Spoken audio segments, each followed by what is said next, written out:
Simulacrum, everybody. Welcome, welcome, welcome.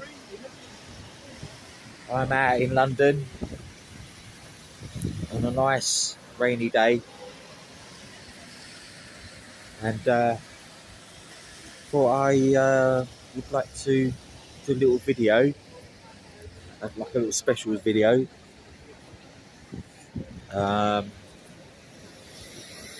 Just to sort of like give a description of what simulacrum is, and also to show an abstract simulator video through the lens of a camera, not in real life, because you are pretty much either in your homes, on your computer, on your phones, whatever device you're on. So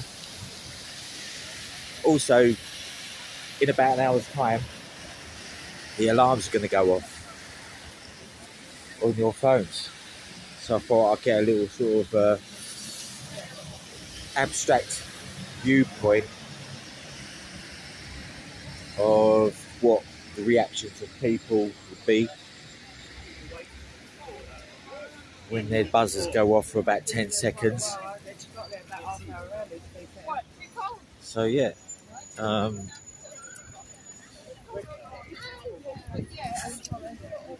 so my main point is that I'm observing what I call realism of what you see around you. So like, say for instance, I'm broadcasting through the lens of this device, but it's not real. Just like the newspapers, the media, they're portraying it through the eyes of their lens, and some of it's not true. With what's going on today, it's not exactly real either. It's like, as a point of view of Jean Baudrillard, a sense of the hyper-real, in which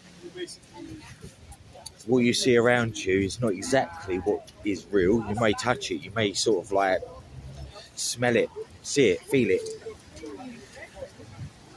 but is it real? It's like, I mean, if you're a Marxist, they have a book out, which I think was done by Lenin, who done a book about dialectical materialism, which is a science-based book where you dissect in small detail everything around you, and scientifically, of course.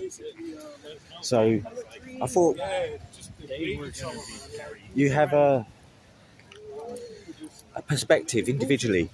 Each individual has a perspective, a realism, like a sense of an understanding what you see around you, but what you're being told, is that really what you're actually understanding? As I can see, like, I'm going to do a little show around. I'm here at Hyde Park. Got a lot of people here who are preaching, whether it's their religion. And now I'm an agnostic, not an atheist. I'm an agnostic, so I kind of sort of like, anyone sort of like comes up to me, knock on my door or whatever, and starts preaching to me, I'll question their understanding, whether it's real or not, you know. So, and we've got a little bit of police presence here as well. But then there's always something going on. Not sure how, because normally it's really packed around here because of the rain. So, see, like, there's guys there, got police here. Not sure what the police are trying to advise. Here's a colourful guy. He also said he would destroy the hole that the devil had over death. Yeah, that he will use his blood to cleanse us from all of our past, present, refused to sin, and he nailed all them sins to the cross. And he was buried, died, and rose again. That's right. So Jesus, watch, he's neutral, okay? Why? When he's on the cross, Luke chapter 2, Simeon says to Mary, a sword is going to pierce your soul. Why didn't God the Father allow Jesus to come down from the cross, to take the sword out of his mother's soul? Or why did he not allow the Holy Spirit, See, seven of them, a lot of it's based to on take that non-real. sword out? Why did It's he based let on a Mary, book. the It's based on, beautiful like- lady, that beautiful girl, why would he This let is her my point, die you with see. that sword in her So soul? many sort of like Oh, differences no, God of opinion. she saw him, she was fine, Like this guy here, or guys over there. You bring that difference. Let's go over here and see what this person's saying. Even though she saw the resurrection, she knew he was going to Of course they want our money.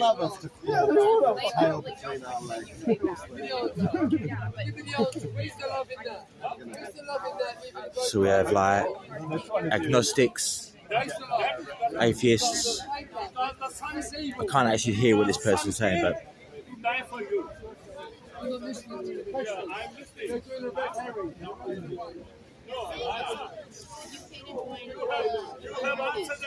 can't quite hear.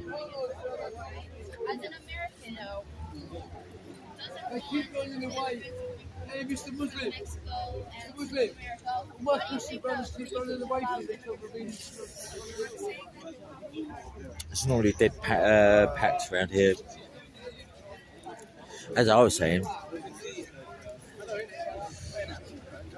we've got an alarm going on from. We've got an alarm coming on around about 3 o'clock, and how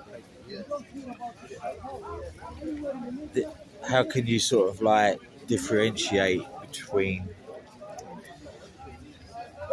what they're telling you, what they're putting through your phone in order to sort of like make you alarmist, to make you scared, make you worried. There was something I seen on like the other day about sort of like how Cuba, around about the time of Cuba, there was the Cold War with like Kennedy and all that sort of stuff, and pretty much sort of like during like before the downfall of Russia, there was a lot of Cold War emphasis based. You go back sort of like from the Third Reich, in which there was of course the Second World War, and there was a scaremongering about how Hitler was to take over the world with the Third Reich, which is, if they was to still be in power today, would be classified as the Fourth Reich, or if the communists was to be taken over the world, it will be the Fourth International, or again, if it's like a religious group like the Fourth, the Sharia law, or the Fourth Coming, or whatever, and everyone's sort of like When I first got to London, preaching to sort of like, well, you could say I'm preaching as well with what I'm saying, to simulate the minds of people who are watching here. Probably I am no different to the people here, no different to the governments that are actually trying to portray what they want through scaremongering. Because in the 90s, the IRA would come here and put bombs in the trash cans, and they would blow up in the tube station, out on the streets and everything, and that's the reason they got rid of them. And I'm here to say, that's a bunch of baloney. That's not a good reason to get rid of trash cans. And I said London is suffering because of it.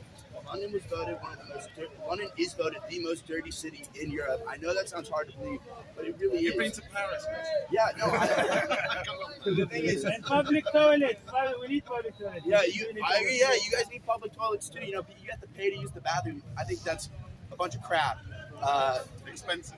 It's expensive. And the thing is, London is suffering because of it. You guys have a massive rat population here because of all the trash. The tube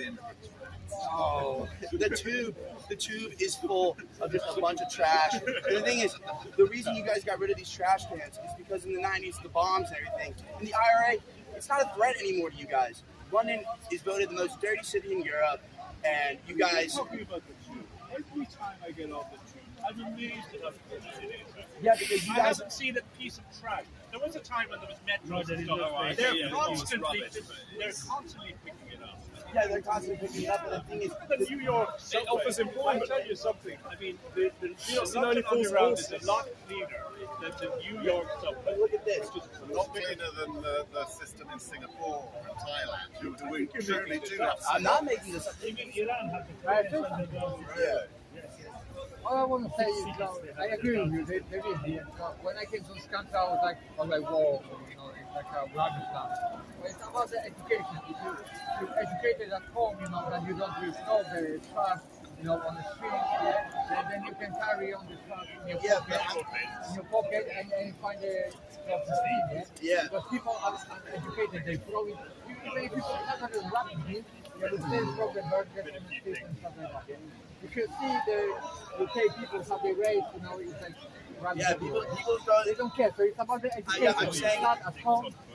for myself, I'm not the kind of person that throws stuff on the ground, but I'm Yeah, saying that's that good the for average you, yeah. person, I'm not gonna walk. You see, the nearest trash can is way down there. If I got a cup of coffee and I gotta go this way, I'm not gonna walk all the way down there to throw it out. So I say the average person will probably just throw that thing on the ground. They don't care. You guys have to hire people to pick up all of the rubbish everywhere. The thing is, taxpayers are suffering because of that. You walk into any Pret anywhere, the rubbish bins are filled to the brim with trash, and it's because people can't throw it out anywhere. I've had to walk miles. I think it's just you're lazy. You're lazy and you won't bring your cup of coffee and dump it in the bin. So, I'm with Maxwell on this. It's something controversial. Work smart, not hard. Let's come on, do something controversial. This is meant to be an argument. But the problem is, I'm saying you guys still won't get rid of them. Or you guys got rid of them because of terrorism. And the thing is, terrorism is not a threat anymore. We can look at terrorism. We can look at terrorism in the United States and the Boston Marathon bombers. They didn't put those bombs in the trash cans. They put them in backpacks. The thing is, if anybody wants to set a bomb off here, 9/11, they use as an excuse to violate everyone's security project. yeah. But the thing is, if you look at 9/11, we didn't stop flying on planes or anything. We actually built another World Trade Center, and we call it the Freedom Tower. You don't think that's going to be a target for terrorism? It's the new World Trade Center. It's the Freedom Tower. When was that built? It was built in like 2012. Oh, okay. It's the tallest building in New York. What do you think about that Middle East not trading the dollar anymore? I think Freedom Tower is basically dead anyway. Yeah, the thing is, they're going to try and get rid of the US dollar. They're not going to be able to do it. Why not? But they got China and India and the Iran, Brazil, it's the They already started. They start trading it out. Yeah. We're going to war with all of them. I'm just saying that terrorism is not a threat here, and you guys are suffering. Businesses are suffering. People don't want to walk into dirty businesses. Yes, businesses are suffering because People are staying at home. I'm more concerned about the ugly lampposts and ugly bus stops. That's affecting tourism people are far worse walking than into these businesses without even paying and throwing their trash in there. There's trash on the ground in businesses. People don't want to go into dirty businesses. You guys don't see how No, they're not going on the floor, but the bins are filled to the brim. It's gross. It smells. Coffee barbecues. It's even on the table. Thank you, Maxwell, for flying over to speak practicus. All right, we're with you on that. It doesn't seem like he is. I'm saying you guys need You're right about the terrorism, but I think the issue now is that we have councils in London who just don't know how to use their own. So they don't want the cost of bins that they have to empty. So it's just cost avoidance by the rubbish council. Seriously, local authorities who manage that sort of thing. The thing is, you guys got made things that were bomb-proof, and I think that's a great idea. But the thing is, it doesn't work. They cost £25,000 for single That bag. was the fire controls of this company because the hitter is a smaller fire. So, That was up to the SBA. The Metro newspaper, Evening Standard, they get that put the tube, they throw them in the Yeah. It's fine. There's No, bro, there's trash everywhere in the city. It is so dirty. Mac, I mean, it's the most important to be told. Trash in London. I mean, if you go to, there are so many cities. Have you been to Cairo? Have you been to, there are so many cities that make this one look like you could eat your food. I know I can walk around London, see a cup on the floor, and it's not going to affect my health. Why should I No, it care? actually will affect your health. Trash on the ground can lead to air pollution. More people die in the UK than the United States, Mexico, and Canada, and Brazil. More people die here because of air pollution. I have friends coming. What's the solution, my They friend? come from the world, They don't need to air. they actually They don't. And the thing is, They're sticking their heads in the trash can.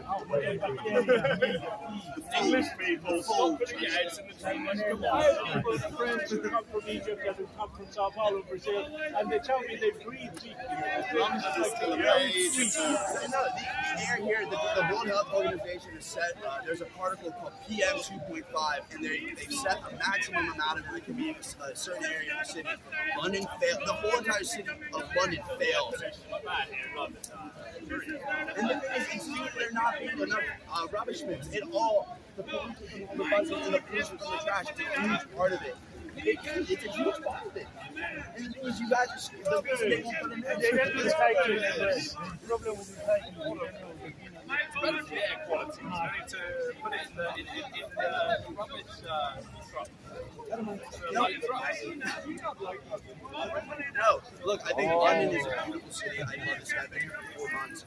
The thing is, I think it could be a lot better, and I think that the rubbish on the ground takes away from the experience of being here. And I just think it's not your guys' fault. I think it's your guys' government fault.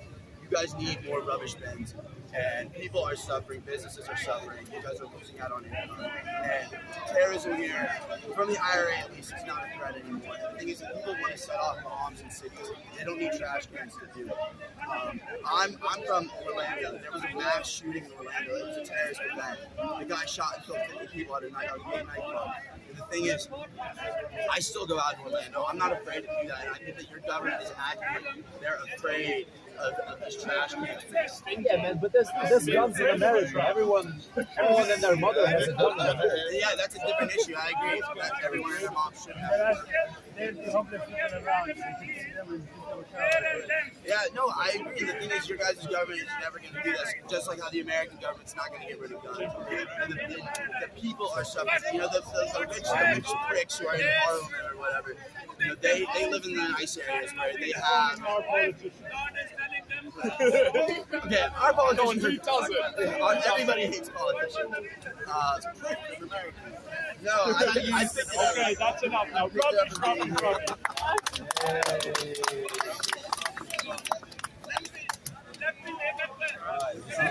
Okay. Morning, good afternoon, everyone. My name is Montserrat. Before I begin, I'd like everyone to turn off your phones. If you have a ringer, turn it off. The government is going to be contacted. You never know. Emergency alert. 3 o'clock, the government is sending us all a message. Indeed. This is illegal. The government is going to send us all a safety message Oh, at 3 good thing p.m. this is today. only going to take 10 minutes. All right, let's All get right. rolling with this. All right, once you have your phones off, I'm going to ask a question.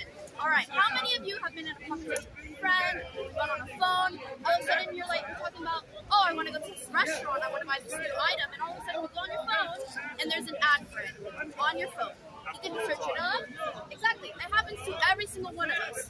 How many of our phones, our smart devices, everyday technology is listening to us, and we don't even have the option to say, oh, please don't, I want to keep our privacy. Well,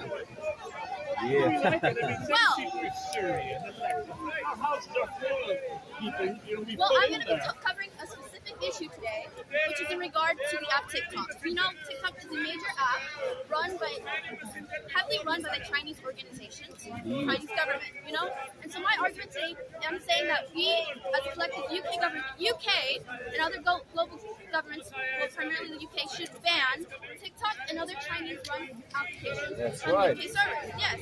All right. So, how many of you knew that as of March 16th of this year, the UK Parliament banned TikTok on all parliamentary devices? Right? Yes, we know this. Well, as a person here, I've been living in the UK for 8 months now. I listen to that, and I hear the UK Parliament is telling its government officials, no surprise sessions, you could say, to protect themselves and take off TikTok. As a member of the public, I listen to them caring more about their little documents on their phones, all their secret information, and I'm like, why aren't they telling the public to do the same? Why should these politicians who have, I don't know, documents, important documents, be protected while us? Because we're less important, it seems. Well, then that's why the UK Parliament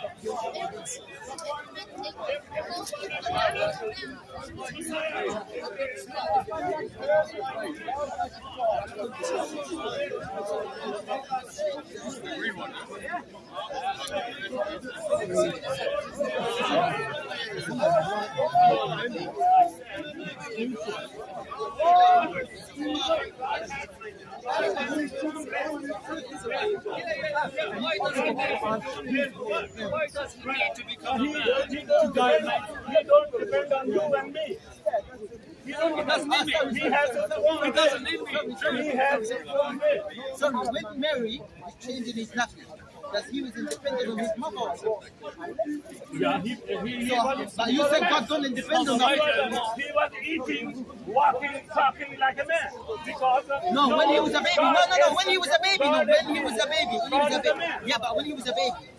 Yeah, when he was a baby. Was he independent of his mother? No. when God is a Baby. man, No, when he was a baby. When he was a baby. No, before that. walking, talking, and live. So he's dependent on his mother. He has to depend. He has to depend. He has to After he depend. said God don't Because, independent of nothing. because, no, he is living like you and me. He is living like you and me. That's why No way. Also he's God, right? he is also God. So he don't need to So depend on anything. that's why we Christian believe that God is divine as well as humanity. Huh? They are all equal. Yes, they are all equal. And in what way they are all equal? Okay. Why didn't you?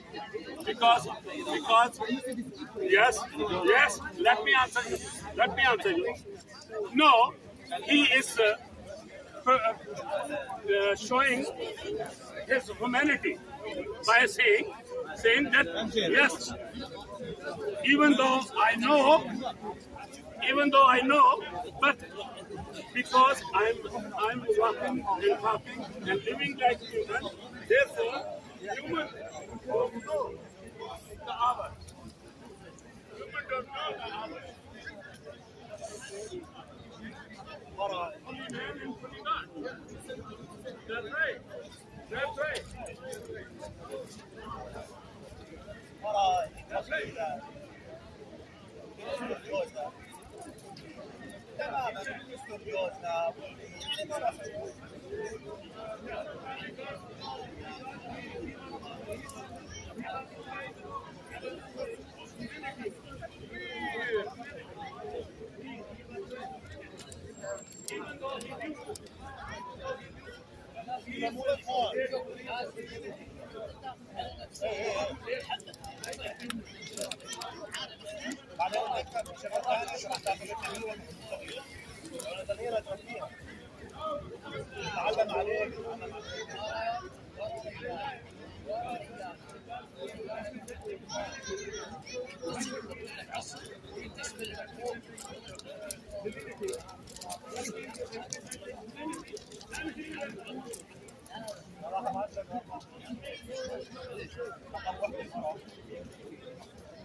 So yeah, here we are live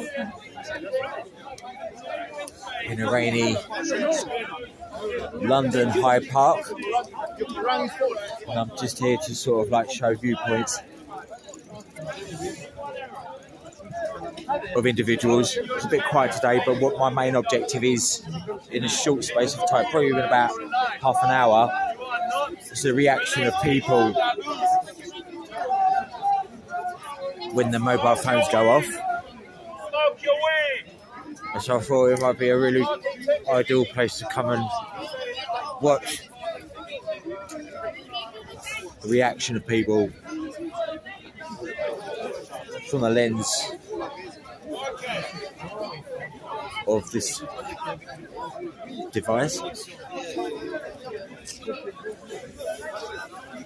And also sort of like to do something completely different to the UGI, which is the Urban Garden Initiative.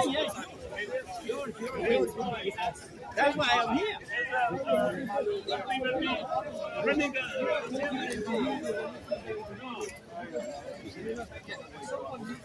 Come round to this crowd, see what's going on here.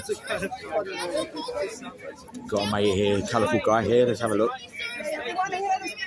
We want to hear the statement. Cancel culture, it makes people scared to speak out and share their opinions. If cancel culture was what we accept in society, I wouldn't be sitting here talking to you guys, standing here talking to you guys right now. So what I think we need to do as a society is we need to be able to promote healthy debate like we are having right now, and cancel culture is plaguing our nation as a modern day equivalent of the medieval witch trial. So if you look at a company, modern day witch hunt. So if you look at celebrities, So you can't be smoking to other people. Why? It's just that man. It's a free car. I'll do what I want. Okay, so the police. Call the police. cancel culture removes from a debate because people feel less inclined to share their opinions. You know, if you're out on social media and you aren't agreeing with the masses, you're less inclined to share. Now, I do understand that certain ideologies or certain points of view can be harmful, but it's important that everyone feels like they can express themselves and share their opinions, because that is what, the internet is for. That is what democracy is. Exactly. We're gathering at a place called this corner because we all have experiences. And so I would cancel this guy, but the thing is, I know we live in a society where there's free choice, and as long as he's not sitting here hitting somebody or hitting up my Facebook directly after, there's something I can really do. And we have to have people with mental issues like this just stop any kind of conversation. They need to be treated. They need some help. The thing about cancel culture is it's largely a social media trend that's emerged. And so when you're sitting here on the streets, you're going to have other people. That's why we have our policemen over there who don't give a But when you're on social media, Instagram does have its rules and regulations for certain behaviors, but for the most part, anybody is like,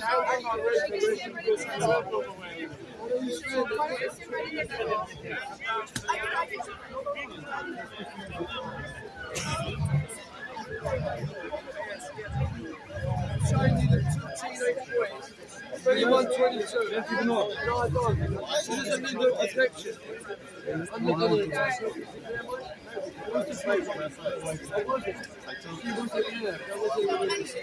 when I finish smoking, you're still going to be the haircut. Right, so I can't do it. Everyone else who comes in. Although, to be honest, I think the police might have something to say for blowing smoke. I haven't got no smoking on my face on camera. I haven't got no one. Has anyone seen me blowing? No camera footage. They haven't. They ain't going to give them the film on you, lads. So you've got no evidence. They're not going to support dogs like you. Dogs, that's all they are. Look at them. Dogs, look. They laugh like dogs. Woof, woof. Woof, woof. Hello, Mr. Alsatian. Look at him, bully boy. One slap you built a big size people will never back. 61 year old man. You said you were vulnerable a minute ago. And then if we have 63 years, woman over here, I'm scared of you, I'm scared of you. I'm shaking in my boots. I'm so scared of you. I'm so scared of you. I'm so scared of you. You're so big. You're just like Samson. You're just like Goliath. Goliath. We've got Goliath here. We've got Goliath. You got Goliath. Leave me alone. Let me go. Let me go away. Let me go away. I'll go away. It goes away. I'll go away. Please, thank you. Thank you. I'll walk away now. When he's standing there like that, it's fine. Thank you. Thank you for giving me peace, mate. I appreciate it. Or when they're saying ideology that they're bigots or I'm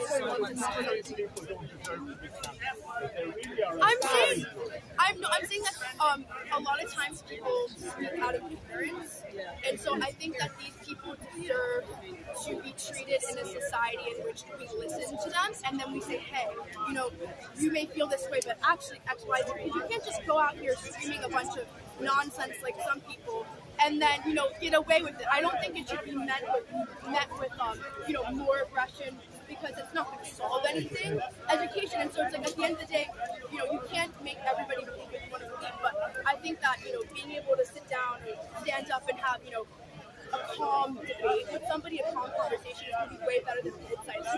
Because when you have everyone screaming at each other, everyone just leaves frustrated. There's no mutual understanding. We have liberals, we have Republicans. Never are we ever going to reach a society where everyone agrees about the same thing, and that's okay. But we need to be able to mutually respect each other. Do you not think that your generation is?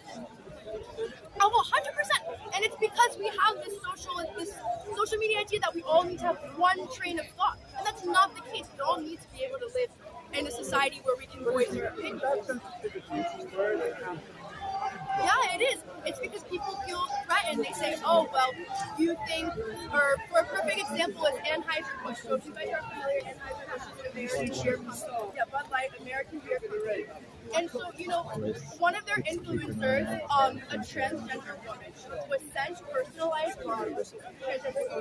Was sent just like general debate really, so like have a sort of like a decent discourse of like a conversation as opposed she to was like sent personalized bombs. Anheuser-Busch. Well, and well, so once that happened, in the Anheuser-Busch sense of faced like a lot of backlash because people didn't But she's coming out to the point. a very small amount of our population, associates with that, I think everyone's just taking it in turns to sort of like have their piece. so they face a lot of backlash. Are those people allowed to not drink that beer anymore because they don't know why?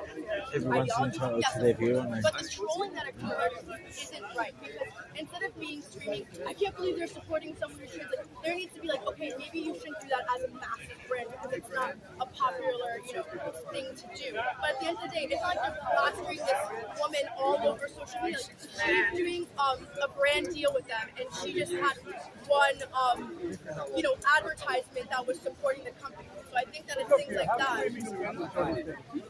We're online now, so it can be big, it can be broad. They've been doing it in school yards.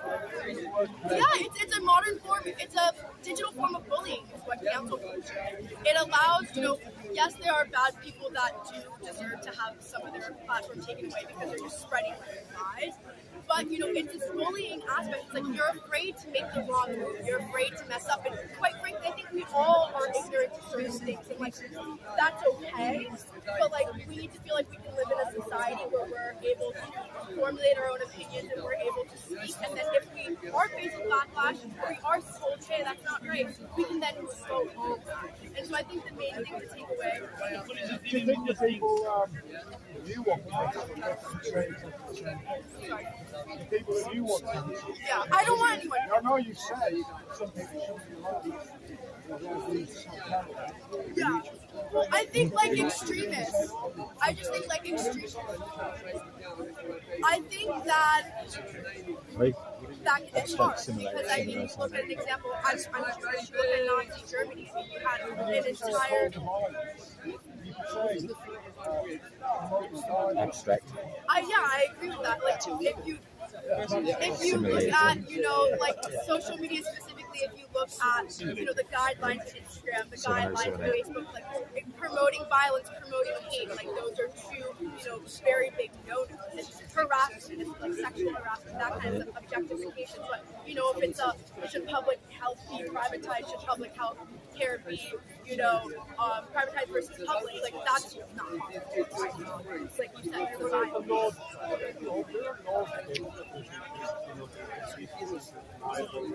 Yeah, but it's also this mob mentality. If you have something, it's because it's profitable and it's we're living in a digital age, and with that comes new professions. And so if these young people, including myself, I'm sure all of you guys are part of at least one form of social media. Maybe it's just LinkedIn, like my mom. But my point is, we're all looking at things and we're all being influenced. And influencing isn't just something that we're seeing right now. An ad is influenced. A celebrity is influenced.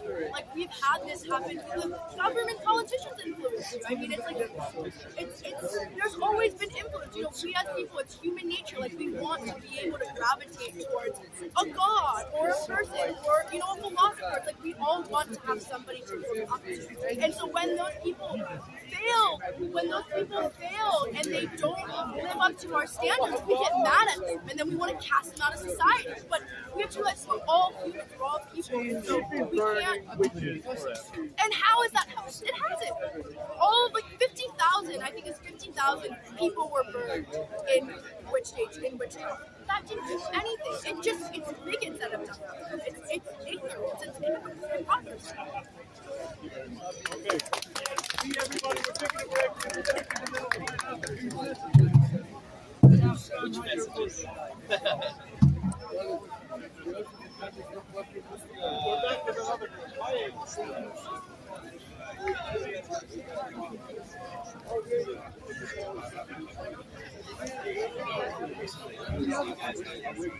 All the preachers, all the other preachers.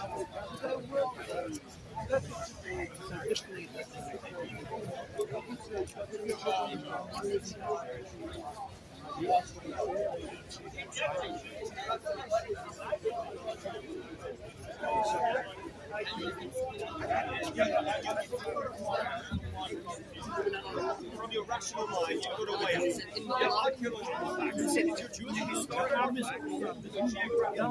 Yeah, that's the implication. They didn't collaborate. They didn't most never met each other. On the true God is the one who's outside of time and knows what's going to happen in the future.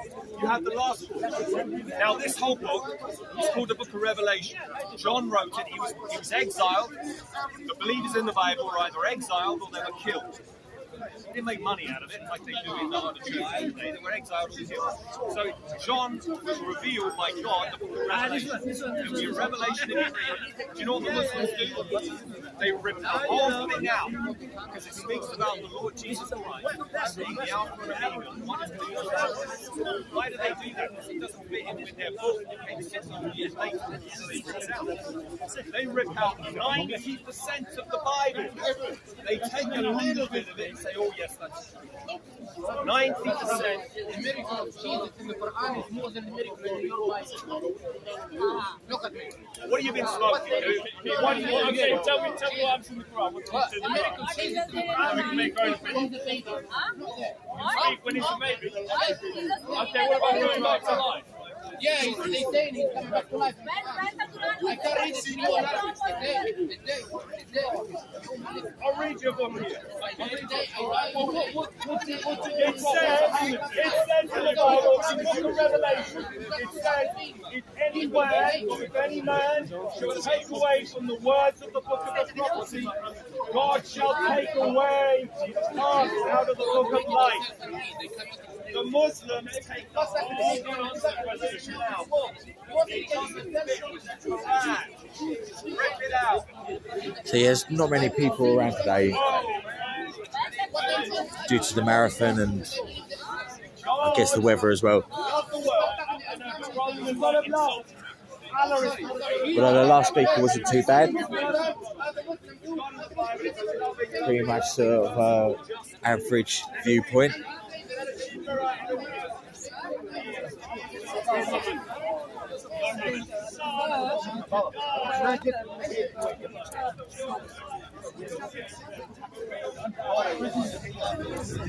There's a typical sort of Sunday afternoon activity every Sunday, from religion to ideology, philosophy. Let's go over here because I ain't seen this guy yet.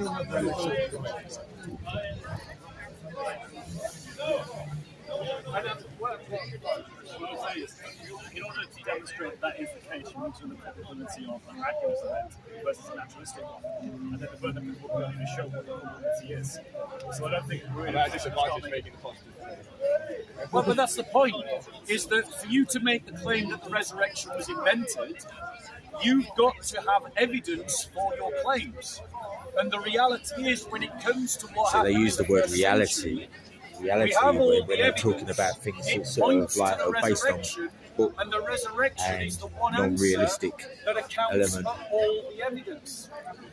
Your claim has zero evidence and does not account for all the evidence. I'm Does pretty not much on the account sort of for like all the basis of facts. like what is real, but like the And that's the problem with that. me showing what's going on isn't actually real. It's like a viewpoint of what I'm showing. I can see it in my own reality. Loads of people debating.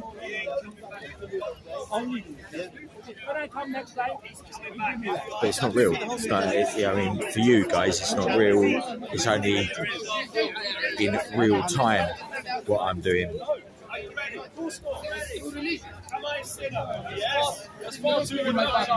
You could actually sort of like put it as an agnostic point of view, an agnostic point of view, should I say?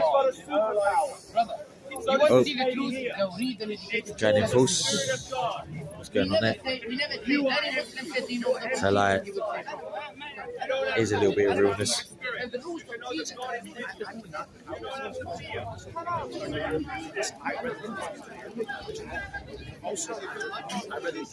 Bit of a brief, bit of a debrief. Hey? I've got what they're doing there? What, the police? Normally, like, sort of like, it's something's always going on. It's like, so like, they got something from, yeah, they heard something. No. What it is basically, because it's like a speaker's corner, there's always someone who's probably having an argument or something like that. Oh, And it gets really sort of like heated. Yeah, but they need So they need to have like a then presence. They come here in numbers. Yeah. If there is a... They're just probably here to keep if there's an incident, Yeah. and they're deterrent as well. Yeah, of course. Yes, aren't they? Yeah. Yes. I thought they might have had some information on their one in charge. You know. Well, I'm waiting for 3:00.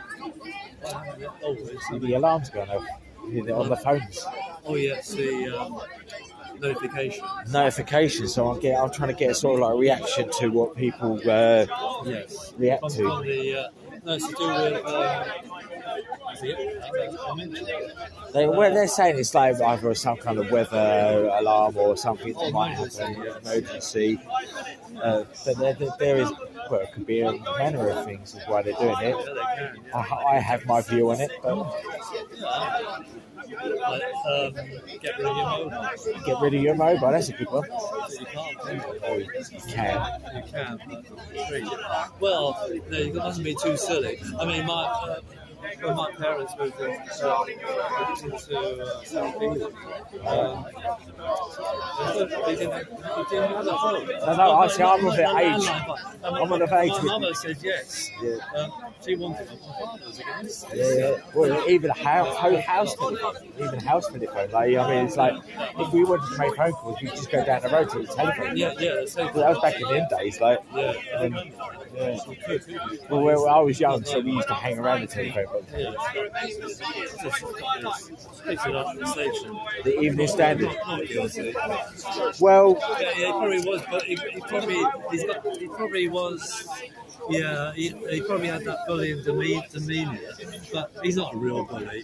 Not a sergeant major bully type.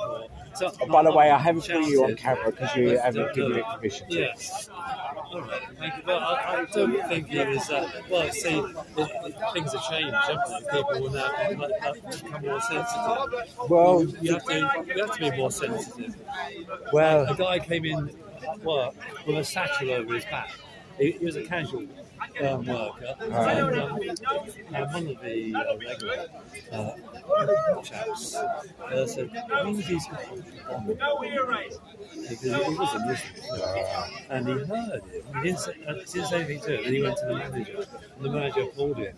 The guy, and he was, disciplined. But say, he was a casual worker. I bet he was part of the workforce. So, but he heard what he said, and he was offended by it. Well, I'm a joke. I'm doing courses at the moment because peer support working and stuff like that, and it's making sure that you do more listening and actually making a point of view, right? And it can be really sensitive to sort of like some people, no matter what you say to them. So you have to sort of like have a little bit of empathy in the world. Yeah. It's difficult. It is. Because obviously there's not just him, even Theresa May. They want to get things done. They want to get results. Well, we have get results for their own pocket, of course. Yeah, for their pocket. Yeah. They got targets, and maybe the civil servants.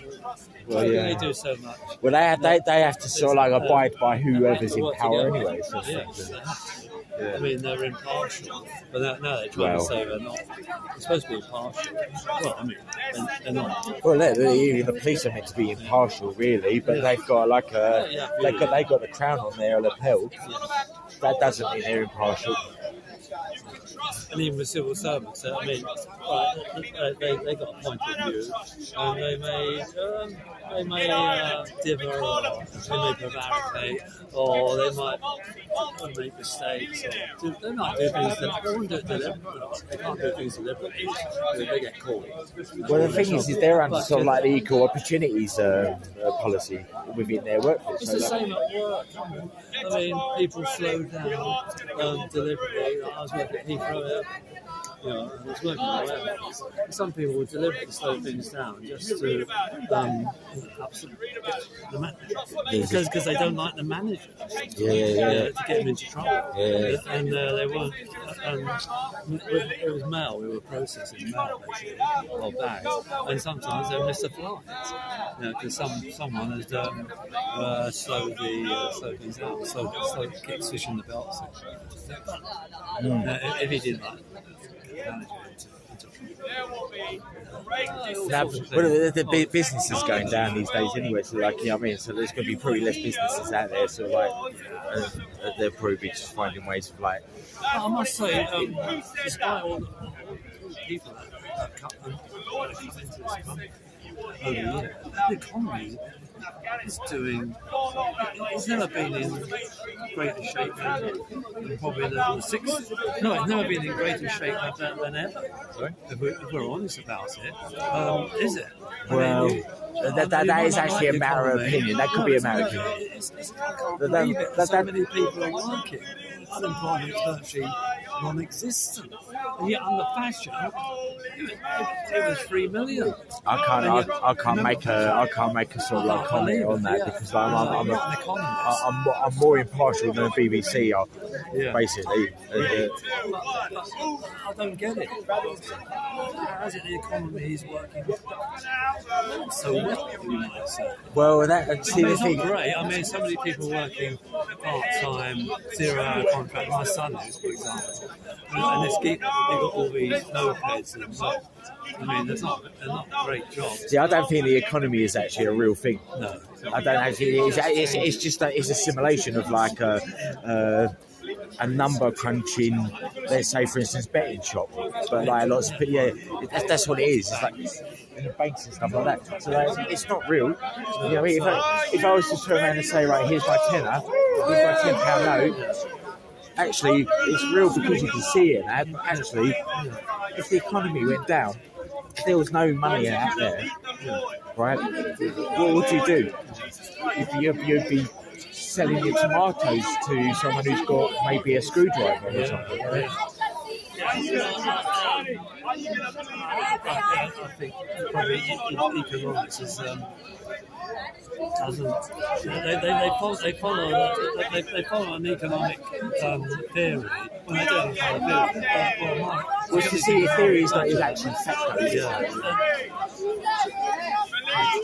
The Conservatives generally believe in low taxation, and well, tax is actually not a real thing either. It's just like a person-made format in order to create control, right? Just like money is, just like sort of like government and policing.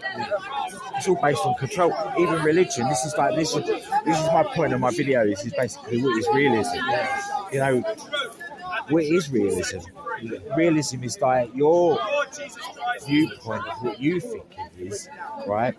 Whether I agree or disagree, I can't take that away from you. You know what I'm saying? So like, I mean, I maybe brainwashed your point, but I can't believe it. I'm saying the economy is well, but so many people are working. And unemployment is well, they say unemployment is low according to the official figures. I don't know if that's true. Employment is another form of control. That's how I see it. It's like, you know, everything that we are actually sort of like led to believe under a simulation. Yeah. Is it real? Yeah. You know, I look up there, those buildings. If money, economy, taxing, everything else did not exist 1,000 years ago, would those buildings still exist? Do you know what I'm saying? Yeah. And then, like in the Matrix film, when Morpheus is turned around, it just says the alarms have just gone off. See, everyone's just realised. I thought I turned everything off on my phone, and it still just came up on my.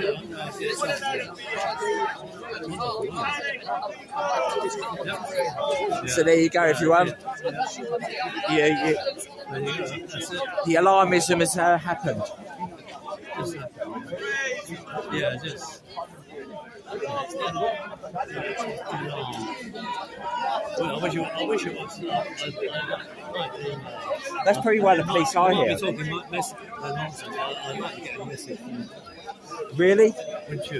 Well, I don't know. You have to say, sorry, God does exist. Well, I don't know. See that religion It's just another form of control to me. Please talk. No, I mean not just another time. You know, some people get voices, don't they? Well, some people are. You wonder if it could be an hallucination. I mean, when these years ago, this guy worked. He used to drop acid. And he said, "I believe that when he's having a trip." Well, yeah, everyone to their own. Sort of. Yeah. So be careful. Yeah, this guy, his name was Cool. Okay. He was a very middle class. He came over in the late 1959. He was a technician. I was working. Much later. Right. And he was probably around about 30. And he asked me, "We're going to this pub," and he gave me some money to give me some of these acid. Well, if you're ready for that sort of thing, and you want to do, apparently, like the government are actually sort of like introducing sort of like magic mushroom testing, right, in order to sort of like help people who have depression and stuff like that. And don't get me wrong, it does. It can actually make you happier, and if you're in small doses. Yes. But if you have it in big doses, then and you're not ready for it, not a good thing. Yeah, it should be more. You need to have it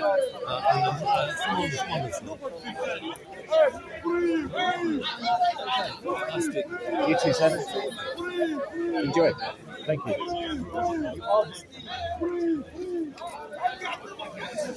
So there you go, people. Whilst I was having a chat, the government and the technocrats done the alarm, and everyone's kind of like, you could hear it reverberating around you. And I don't know if you saw, I didn't actually notice because I was chatting too much, but there was people checking their phones.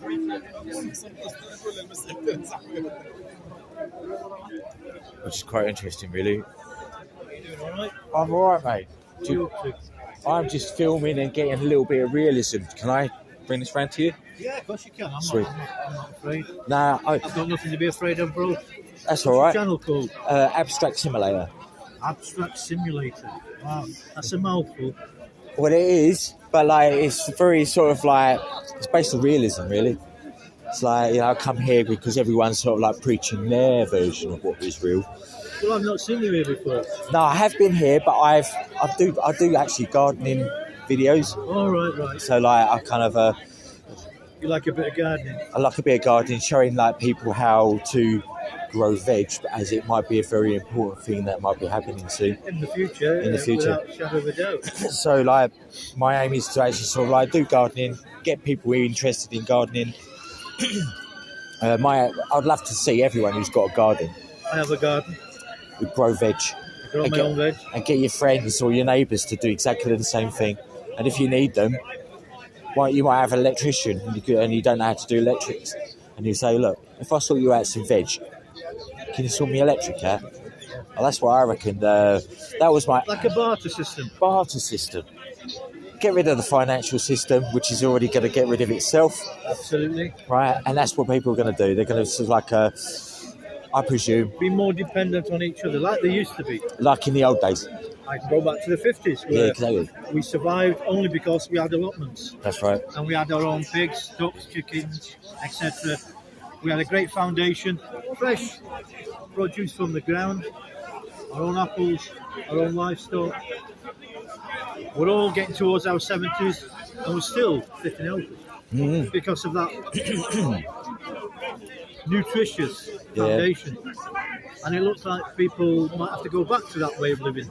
And it brings people together. It's a good thing. It brings people together as well, doesn't it? Yeah, community. You can imagine, like, I mean, you find a plot of land, someone comes along, can I give you a hand? You know what I mean? It's like, and then like, you would never have spoken to that person, but that's what it's all about. Instead of like all this indifference going on around here where people are like, oh yeah, I'm into the Quran, I'm into Christianity, I'm into this, that and the other. I don't like you because you believe in that. Well, there is a solution to this here. And it's quite simple. Once they become hungry, I mean, really hungry, they will then start cooperating or Totally. destroy each other. Well, let's hope that if the financial system turns around and says, look, we've got a depression now, right? There's not going to be any money. It'll be like the 1930s. Hopefully, people like the middle classes, right? That's when it will all start happening. Middle classes will go, okay, we need to do something here. And you can see it happening. Like have you heard of like the recently? Well, you got the EULAs. 15-minute cities. But they also have you heard of the Citizens Assembly? Well, vaguely, because we get a few people coming here speaking about it, and we've actually got a couple of people from that organisation who come and speak. We've got IQQ. Oh yeah. Piers Corbyn. Oh yeah. Dave Curtin. Okay. That Fox guy has been here. Yeah, so you meet all sorts of people here. Yeah. That's the wonderful thing about this place. Yeah. 1 minute you can be talking to an ex-coal miner, the next minute you can be talking to a professor of mathematics or philosophy or psychology. It's amazing what you can learn here. So you're doing live streaming as well, are you? Not at the moment. Well, not at the moment. I don't do live streaming. No. I just do videos on my channel. Right. What is your channel? Universal Truth. Okay, cool. Yeah, Universal Truth. So anyone who's listening or watching my channel, check on that one as well. Truth. Yeah. Amidida. You'll see a little picture of Amidida. Universal Truth. And what is your what is your fundamentals? What is like your what you like? Big question. There's too many today. Oh, okay. So you're very sort of like open to any free spirit information. Yeah. That's cool. I'm a free spirit. Yeah. How does that work with you when you're like sort of doing sort of like recordings? Because like your storage is a big thing, isn't it? Well, I keep it simple. I've got a phone there that's got so much storage in there. I then get an SD card, slot that in, film, and then download onto my laptop.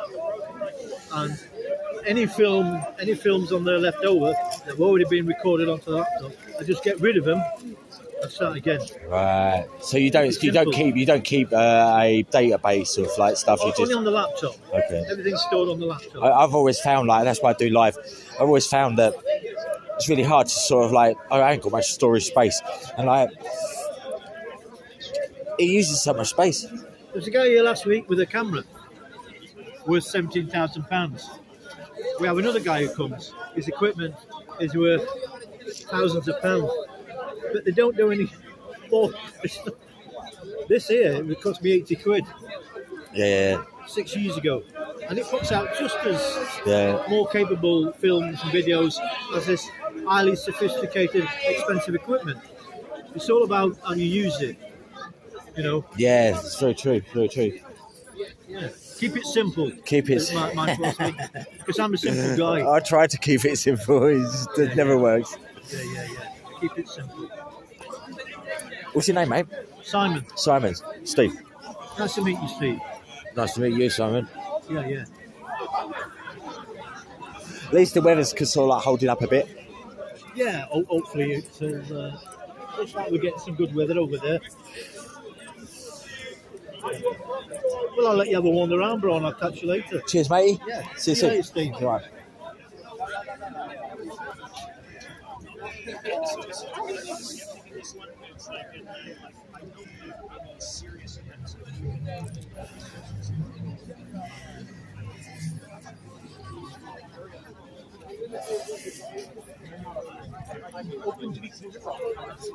So yeah, we had all the alarms going off, and saw the reaction to what was happening. Let us know what you guys think, right? Could please put comments and what's going on. We've also got Heiko Koo that's just turned up as well, so we'll probably get a little bit of her viewpoint on what he has to say.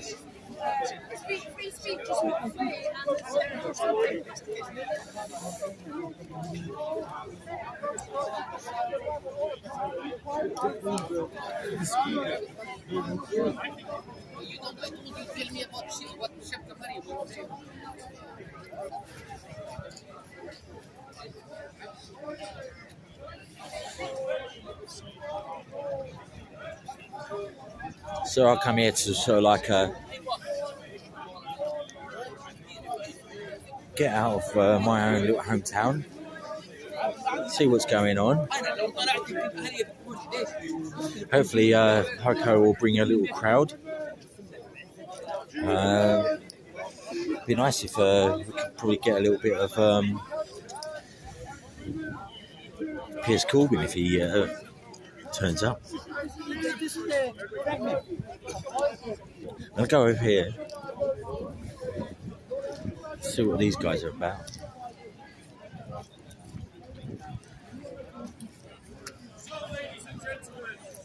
Muslims accuse all we therefore pursue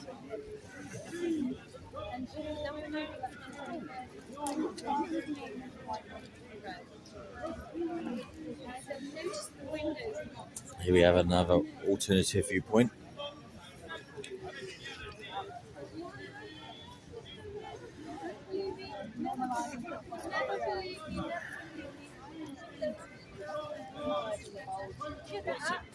So have you ever heard of Bertram the Juvenile? So he was famous for a concept which is basically high class life versus middle. Right. So if you think of that idea,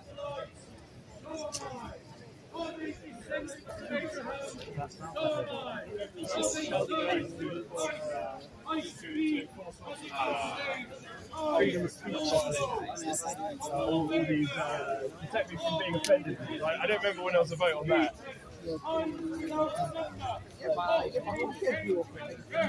No, exactly. It is like something which makes someone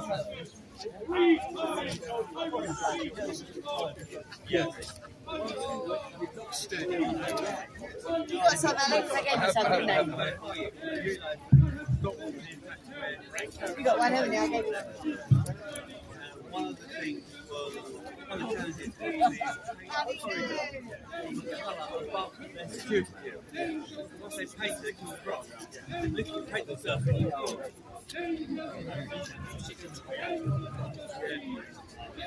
And there's other stories like somebody else on a pizza with some execution. Why was I love it though. Tickets time. Everybody here okay?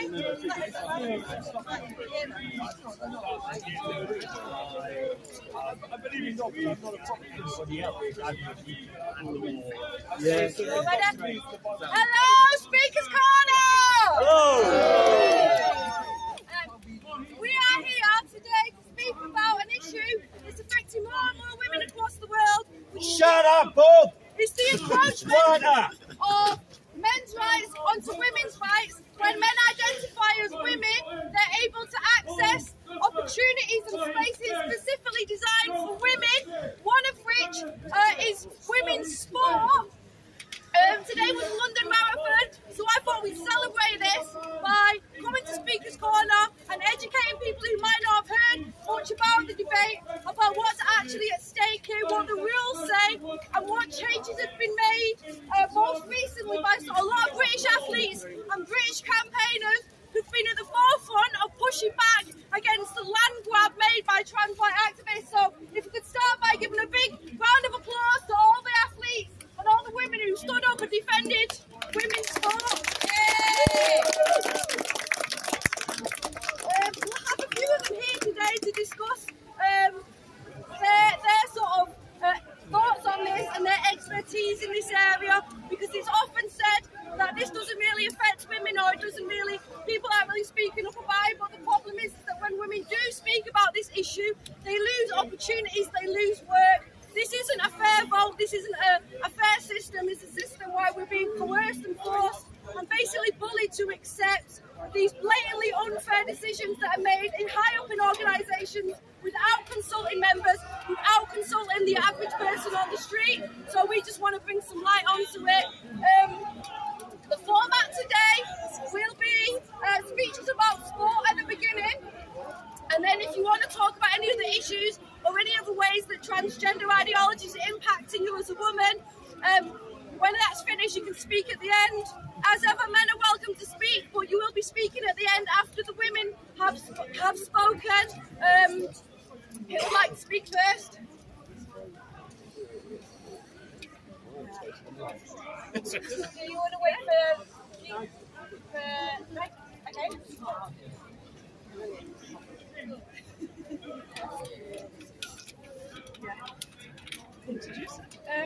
Yeah, this is Mara. How do you pronounce it? Yeah, Mara Yamauchi. She's a British marathon athlete.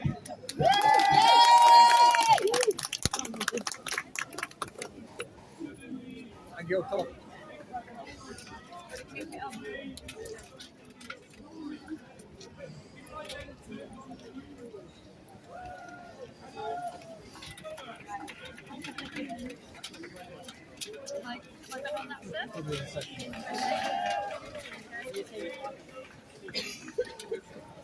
Hello everybody. Thank you very much for letting me speak here today. First I want to congratulate everyone who's participated in the London Marathon today. London's been a very special place has had a very special place in my heart. I ran it 6 times and commentated on it 10 times.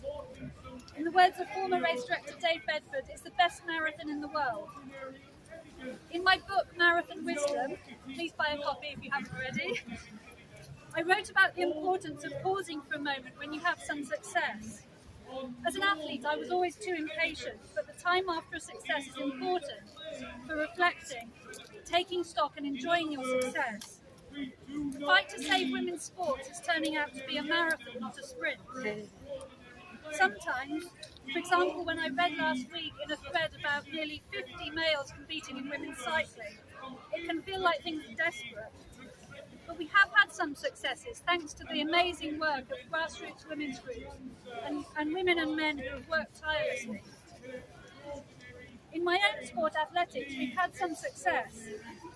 I want to thank World Athletics for prioritising the integrity of and fairness in the female category and excluding all trans-identifying males who've been through male puberty from the female category in world ranking competitions. Similarly, I want to thank UK Athletics for their statement on the 31st of March that they too have decided to follow World Athletics and exclude all post-puberty males from the female category in events that they license. These two bodies' decisions are real milestones, and being the #1 Olympic sport, I hope all other sports will follow suit. We need to pause and enjoy this success before the moment passes. I also want to thank all the brave male and female athletes who've spoken up in defence of the female category, especially the younger ones who are still competing. However, as we all know, there's a long way to go to roll back the damage wrought on women's sport and on female athletes by gender ideology. It's sobering to think that all this time, energy and money is being spent simply to get back to where we were just a few short years ago, before gender ideology came along, when women's sport was, as it should and must be, for females only. While UK Athletics' new policy is very welcome, males are continuing to compete in the female category in distance running in the UK. Last weekend, a trans-identifying male competed in the female category in the Manchester Marathon.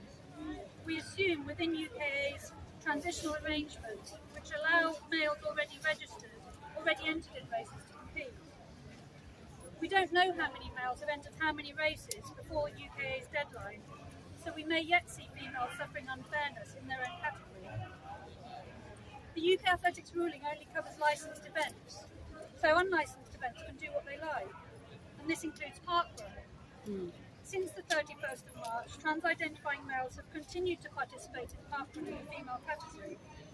A female parkrun course record has been held for nearly 4 years by somebody who's run a born male. 3 females have not been recognised as they should have been as holders of this record. Parkrun is all about inclusion, which of course I wholeheartedly applaud. It's quite difficult to hear you. I'll try and speak up. But male inclusion in the female category always means exclusion of females.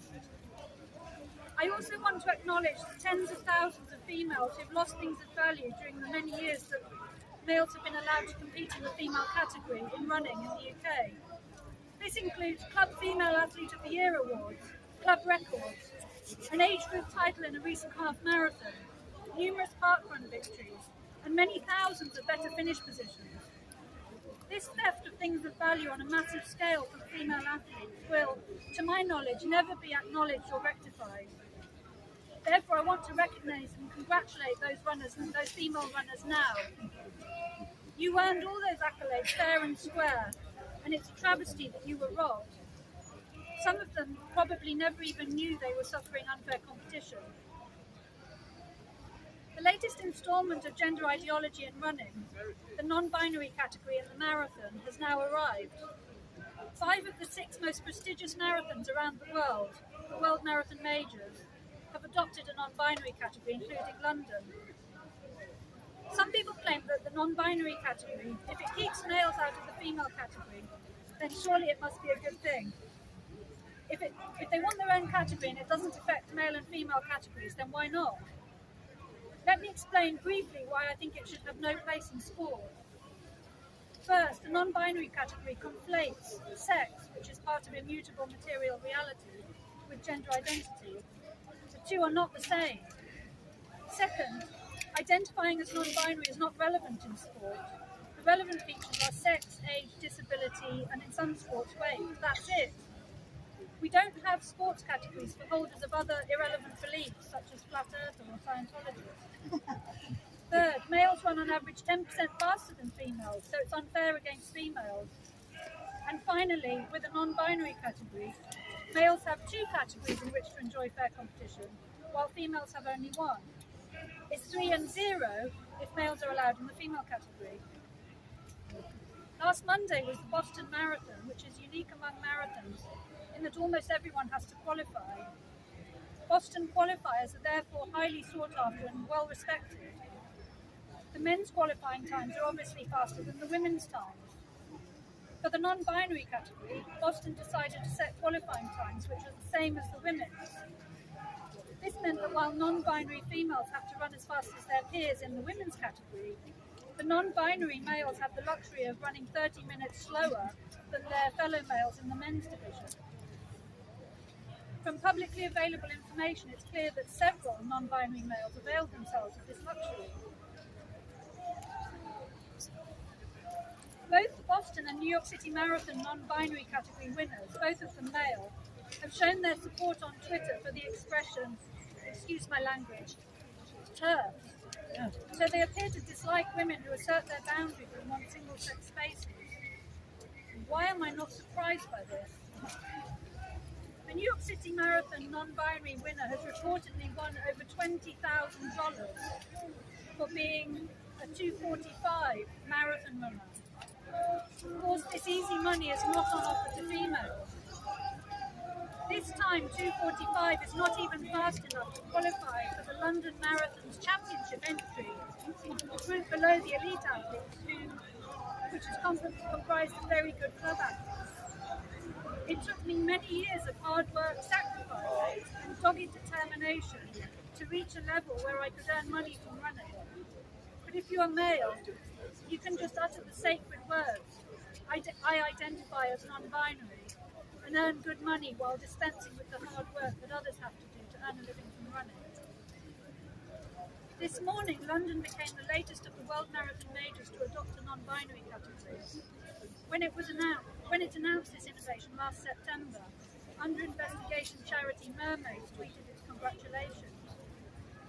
The PA news agency reported in the last few days that 118 runners took part in the non-binary category, were entered to take part in the non-binary category.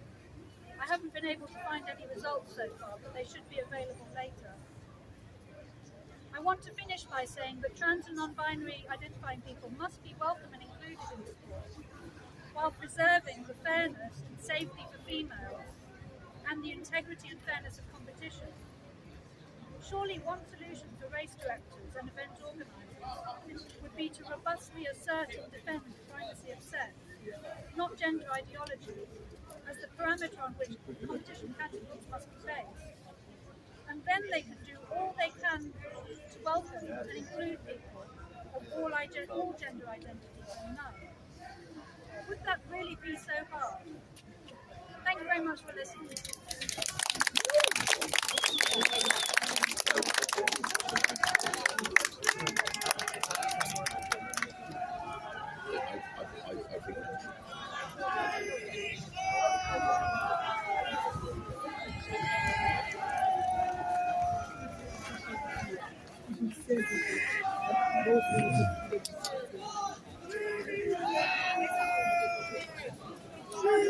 So what I'm going to do in a second is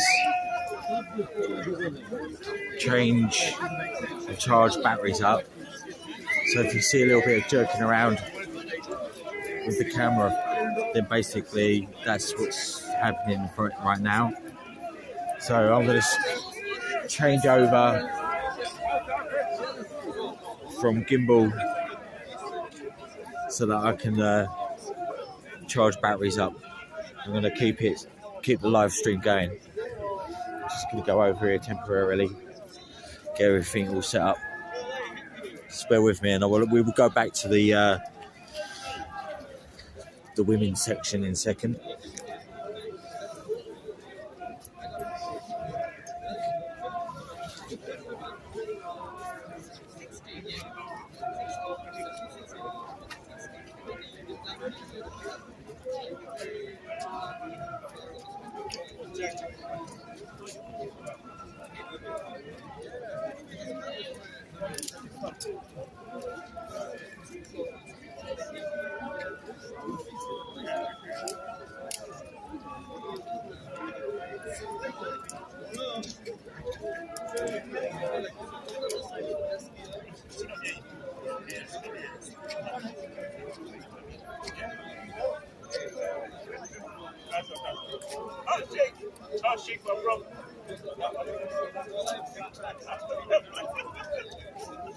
I'll come and say hello, Tim. I'll come and say hello, son.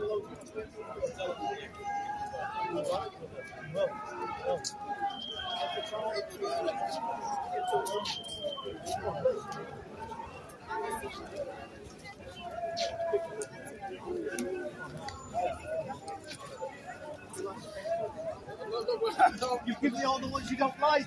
Yeah, no. No, it's okay. Choose two. Yeah, choose fine. No, I think odd number is good. That's it.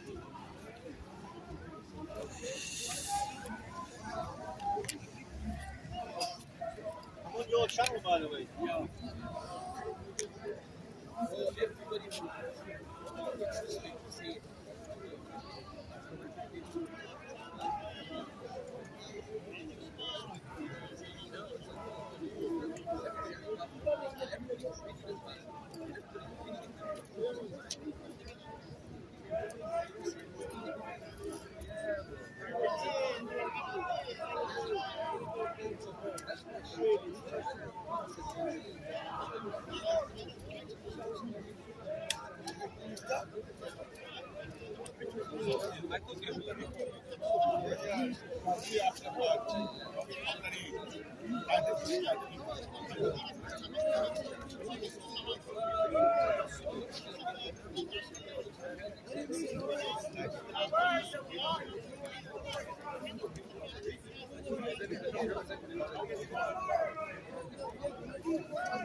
Bear with me.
Now we're ready.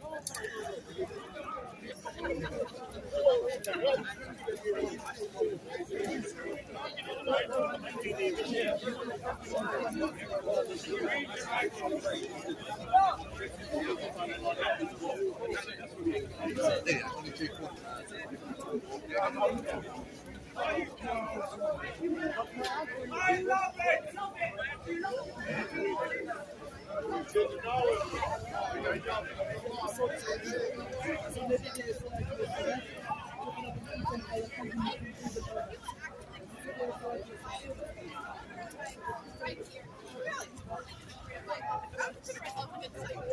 At home in America, I would be riding my bike everywhere. I'd go to work, I'd go to school, and I'd say, I'm good at driving. I can like drive and bike things, whatever. But I was like, I came here like after like 6 months of getting exhausted and trying to understand everything. And I was like, you know what? I'm gonna get this slime bike, go around and get this tour myself in the city.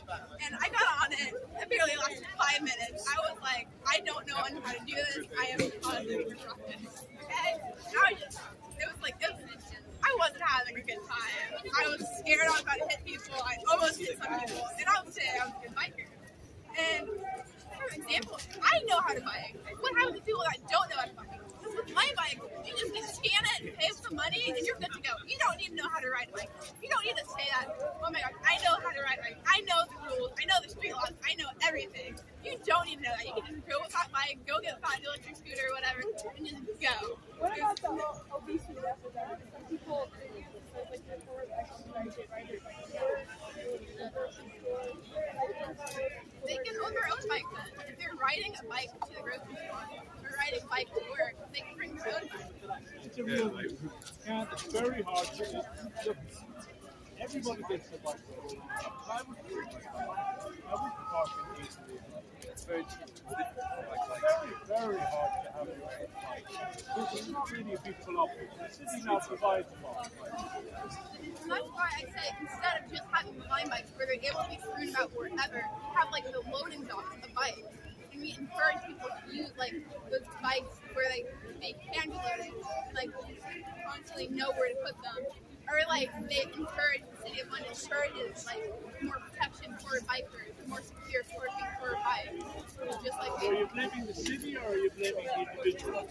I'm blaming the individual, but the city is also not entirely not at fault. You're saying that the city has allowed.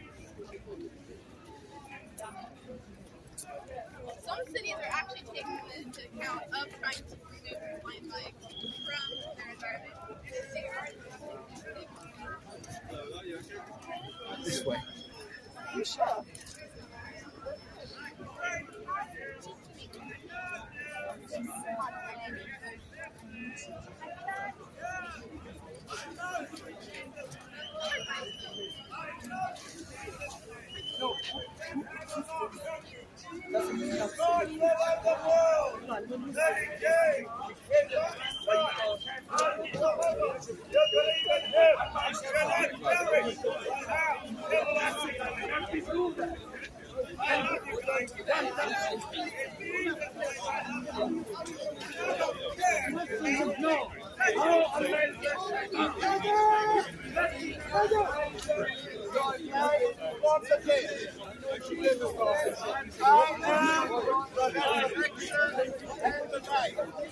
He who believes in me, though he bear death, yet shall he live. And he who believes in me shall never die. Can you believe that? Can you believe that? Jesus said, I am the way, I am the truth, I am the life. No, I don't.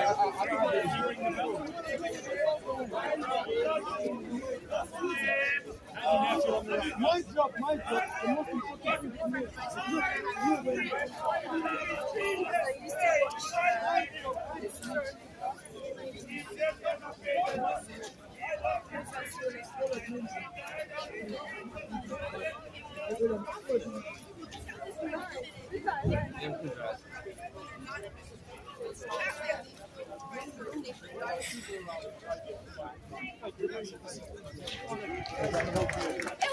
It was not me that left these bikes everywhere. It was other people. Why should I have to be the one responsible for these other people's misuse of parking bikes? It was them that purposely put them down.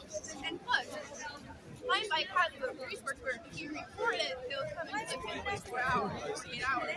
I tried to record it one by one. It was there for like a week. And at that time, I was like, why? Every time I have to go by this path, I have to go around this bike.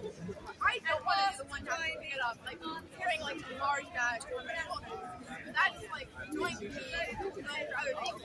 Yet people that put the bikes themselves down on the ground, like people that are renting the bikes, they also don't have helmets. And like, not all bikers do have helmets, but like, there are people that are going recklessly through the city and they don't have helmets. What happens if they accidentally crash? Whose fault is it that they crash and get injured? They don't have helmets, they don't have any sort of protection for anything. They don't have helmets, they don't drive safely, they throw the bikes on the street. They don't like it. I don't know, because not every person has a bike.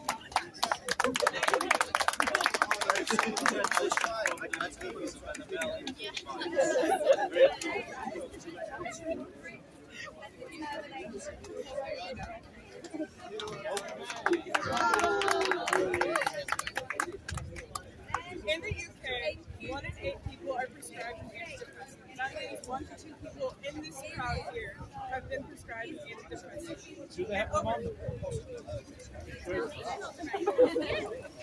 And over the past 6 years in the UK, prescriptions of antidepressants have increased over 35%.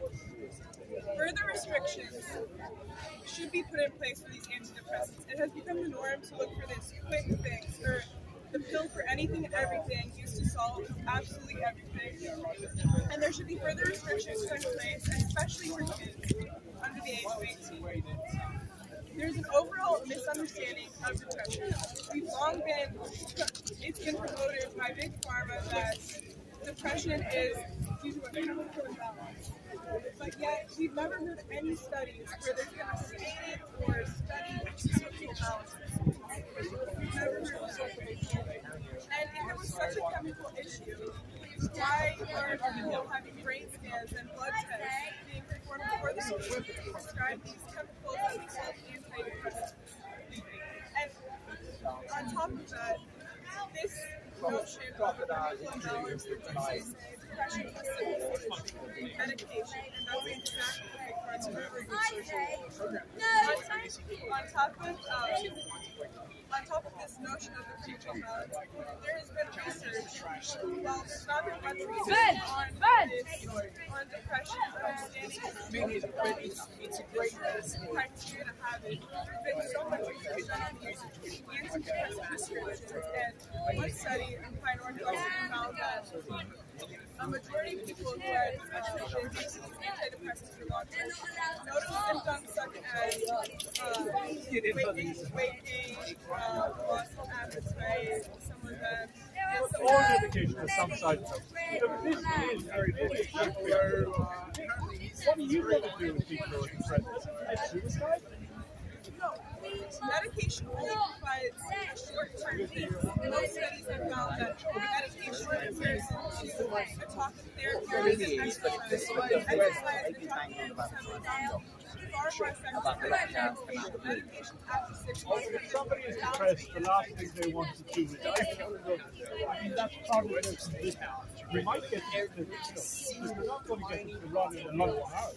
Everything that certain vitamins in all, which is basically omega-3 fatty acids that increase and That is the most vitamins like magnesium. Why are they taking a chemical that in the long term causes the same side effects because the side effects include even suicidal thoughts, and that's a symptom of depression. So they're taking these medications that in the long run end up causing the same it is going to be fine. I would love to see. And he said, did you listen to speech? It was really quite good. And he goes, he says, talk therapy. Oh, and I've had absolute youth. And that's really American. There's probably more things you could smear me with. I votes I'll get, you know what I mean? I covered a bunch He doesn't of care, you know what I mean? I covered a bunch of stuff. Which, by the way, you should watch on Monday and Thursday night at 8 p.m. on the time. Search for news. Check it out. What's wrong with being miserable? Nothing wrong with being miserable. We're living in this society now. We all have to be happy and take bills if we need to. Like, there's always a time in your life when you're sad and miserable. That's why you want to be dosed with chemicals that are altering your brain. Like you want to be dosed up. I mean, every feeling is a chemical in the end. Every feeling we have is a chemical reaction in our body.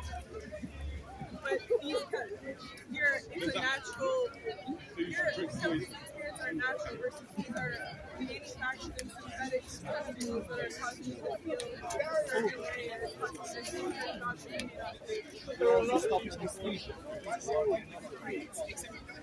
well, yeah, I'm talking more in the context of depression. Not even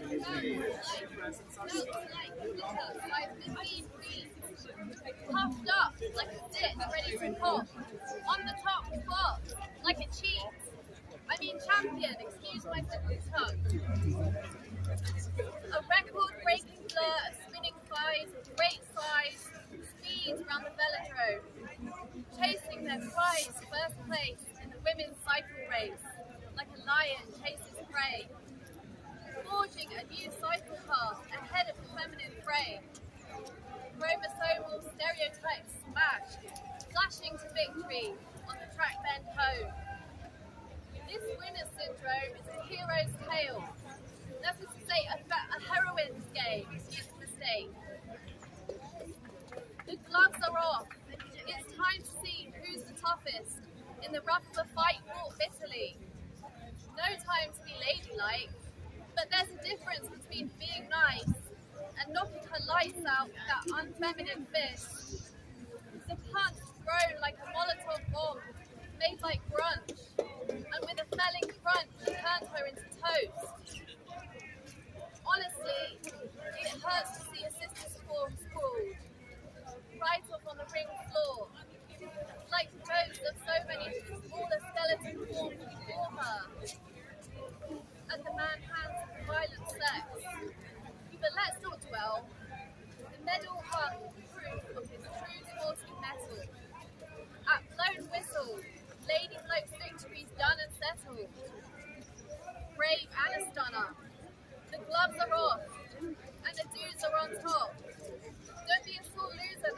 Fair's fair. Full stop. Let's hear it for the women men on top.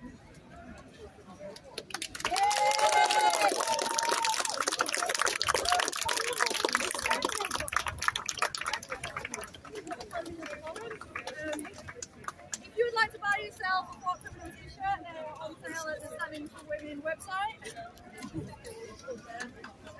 All people are becoming endemic to society.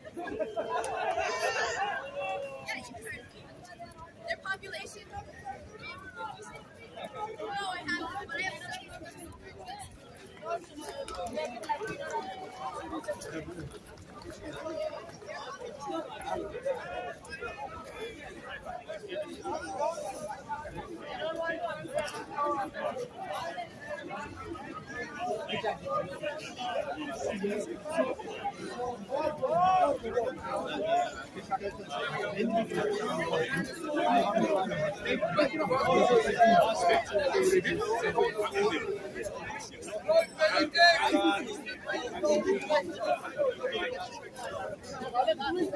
have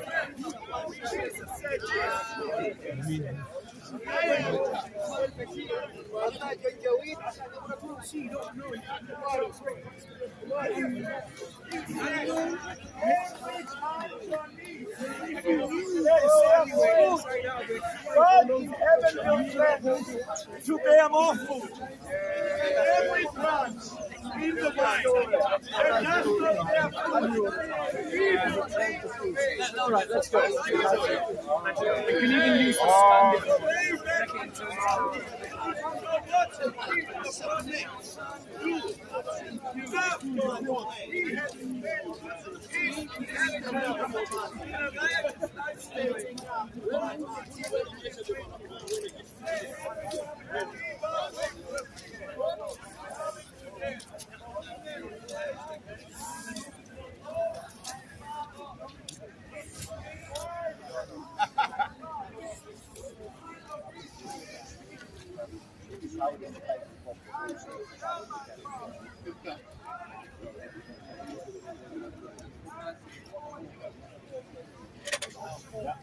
I've only got 20 minutes.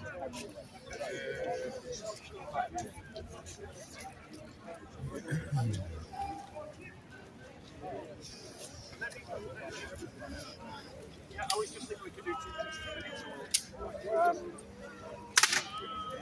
Are you wanting to stand up? We can stand up. We each take a little bit of a turn. You time me, I'll time you. Okay. 2 minutes. Okay, you can start. It's a sort of debate. So, ladies and gentlemen, we're going to debate the question, should you follow communism or should you follow Christianity? I am going to make the case, ladies and gentlemen, that you should follow the Christian faith, and if you're a communist, you should abandon communism. My first reason for this is that the diagnosis, the description, the ontological description of humanity. Can you just count me down how many minutes have passed? Yeah, right. The ontological description of communism Tell people what ontological is about the nature of the being of the human person, is flawed and incorrect. Communism states that human beings are born a blank sheet of paper, and society writes the code upon your soul that you then go on to live by. So if you're greedy, it's because the society you're born into is greedy. And that if we create a communist state, that a new man will emerge, a Marxist man, a communist man, who will be free from the worst traits of humanity. This is a lie. Karl Marx was wrong. Human beings are, for the most part, a blank sheet of paper. But on that blank sheet of paper is a single line of code that you were born with. From birth, you had it. It is to be selfish. Biologists like Richard Dawkins acknowledge the idea of the selfish gene. And we see in all kinds of human civilizations through all of society, including everywhere where communism has been tried, that selfishness corrupts those societies. Why has communism never been tried, as the good lady states? Why have the communists always failed to establish communism? Because of the selfishness of the people creating the society. Christianity, by comparison, is accurate in its ontological description of humanity. It says that human beings are born selfish, and it uses that truth to guide its politics, so that the point of political affairs is to mitigate the selfishness of man. The reason why capitalism is so successful in our world is precisely because it agrees with the selfishness of man. It gives license to the selfishness of man, and that is why, as an economic system, it works. Don't take my observation as an endorsement. It isn't. I don't endorse capitalism or laissez-faire economics. However, that is the reason why communism has consistently failed, and it is the reason why capitalism succeeds. Because capitalism acknowledges the selfishness of man and works with it. And thus this is a proof that the Christian teaching about the ontological nature of man is true. But by contrast, the ontological statements of the writings of communists like Karl Marx are in error. And if you're building your politics on error, they will fail, just as we have seen communist states fail across the world. How much time do I have, sorry? Thank you very much. That was impressive. Impressive. Even though I studied sociology for my seniors once upon a time, I still never quite grasped what ontological is. So, do you want to repeat that again for me, Bob? Ontological. How you define that again? Ontological is a description of human nature. Of human nature. So, the argument that Bob was making is that man is inherently bad. I don't think that's actually what the Bible says, but I'm not a Christian and I haven't really studied the Bible. As far as I know, that's not what the Bible's arguing. I think the Bible is arguing that man is inherently good, and that the behavior of human beings should be brought into alignment with that endemic goodness, that inherent goodness that God created within man, and that finds its negation in the breach of the regulations and rules and moral norms and cultural behavior instilled by the belief in God, Jesus, and Christianity. That's how I understand Christianity. I could be wrong. Now, I'm not here to try and correct your Christianity, but that's just how I understood it. I didn't realize it was about bad people being bad all the time, sinners, as some of the speakers at Speaker's Corner make out. Now, the argument that Bob made, that man is bad, and that's why communism or Marxism is inevitably going to fail, I think is incorrect. Marx did not argue that human beings are inherently bad or inherently good. What he argued was that the conditions in which people live are governed by the processes that they need to carry out in order to survive. They have to work and produce things to satisfy the wants of existence. But human beings produce things that then gain. There was a piece in the Bible, I think it's Isaiah 8. It says, they worship that which they made with their fingers. In other words, man makes God and makes gods which they then worship. They produce God. They produce God. Feuerbach, one of Marx's inspirations, argued. They produce God in the spirit of the positive concepts of man. So in other words, God is an image of the most positive imagination and conceptual frameworks of what man should be. Now, Marx argued that you can actually only establish a community and a brotherhood of man such as that envisaged by the followers of Jesus and the disciples of Jesus, you could only establish such a society based on material plenty. And there are examples in the Bible which illustrate that theoretical principle. For example, when Moses takes his people into the desert and they suffer, then they begin to worship false idols, exactly at a time when their material condition is so poor that they cannot survive. Jesus, in order to impress himself on the people, has to produce from 5 fish 5,000. In other words, the satisfaction of the wants of the people to allow them to create a morally good society is preconditioned on having a certain material foundation. And it's on that theoretical framework of the material foundation for plenty and for collaboration that Marx's theory of socialism and communism came about. He did not believe that you could create communism in any circumstances. He believed there had been a long period of primitive communism that could be restored. Communism could be restored when plenty was established.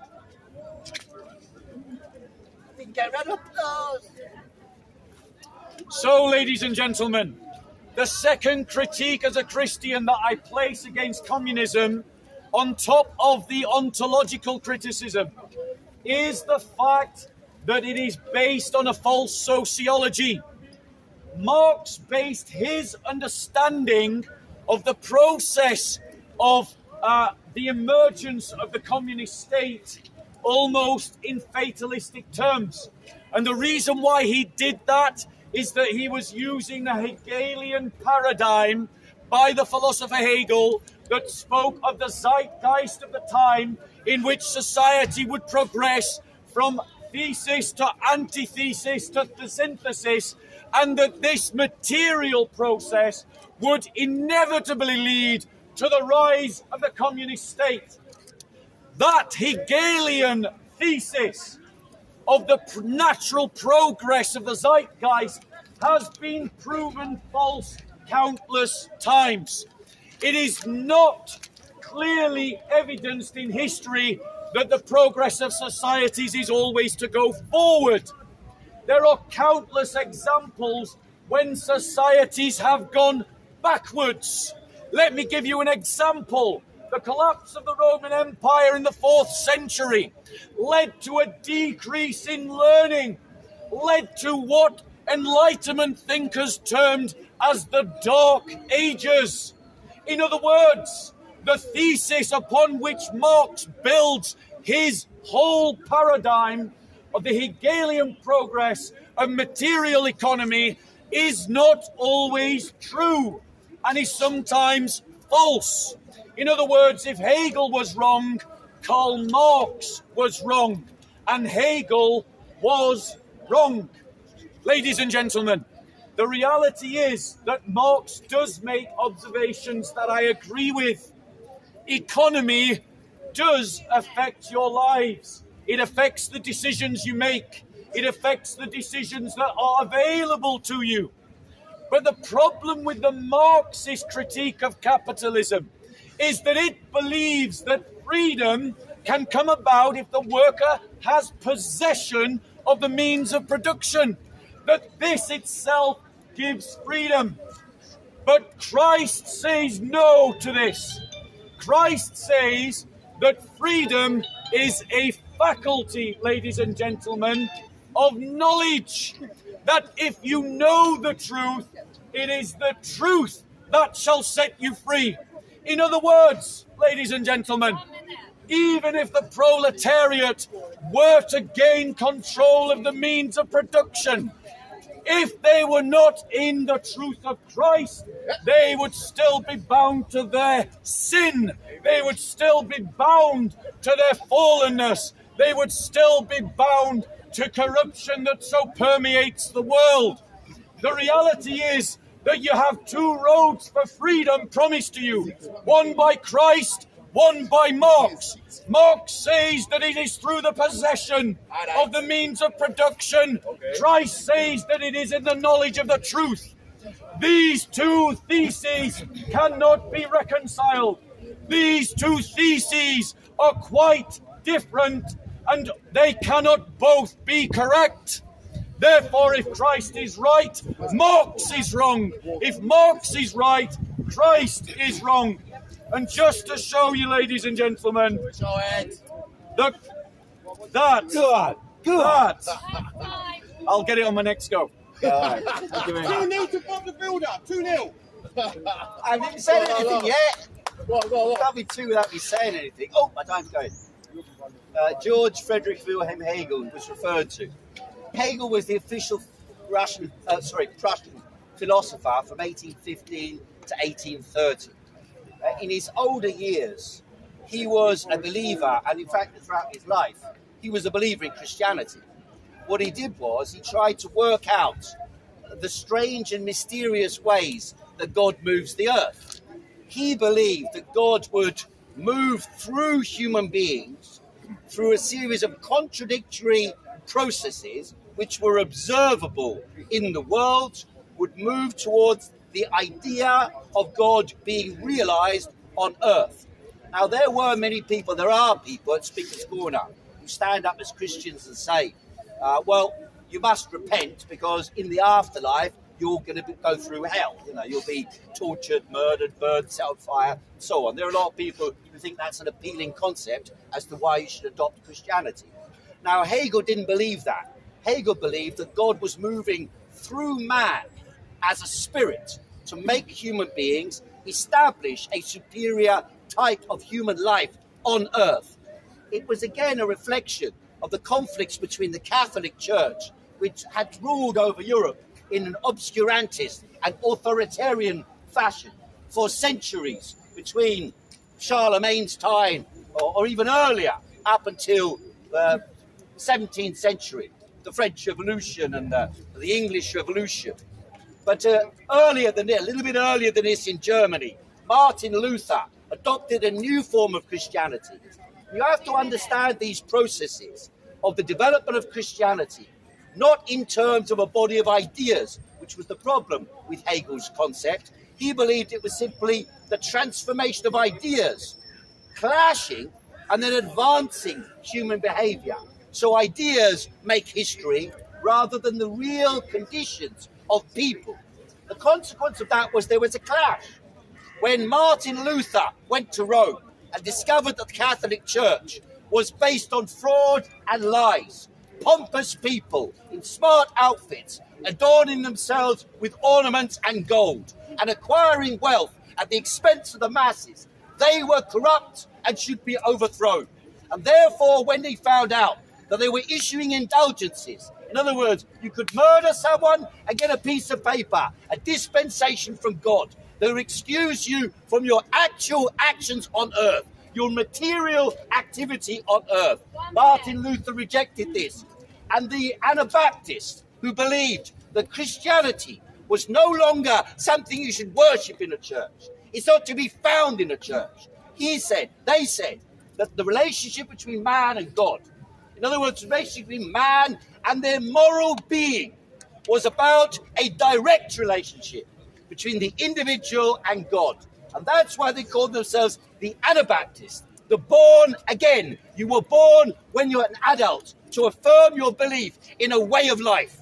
Now, these type of ideas were closely related to early communistic principles. For example, Thomas Müntzer, Martin Luther's ally, led a revolutionary struggle against the rulers in Europe in 1525 to establish a communistic community of the people.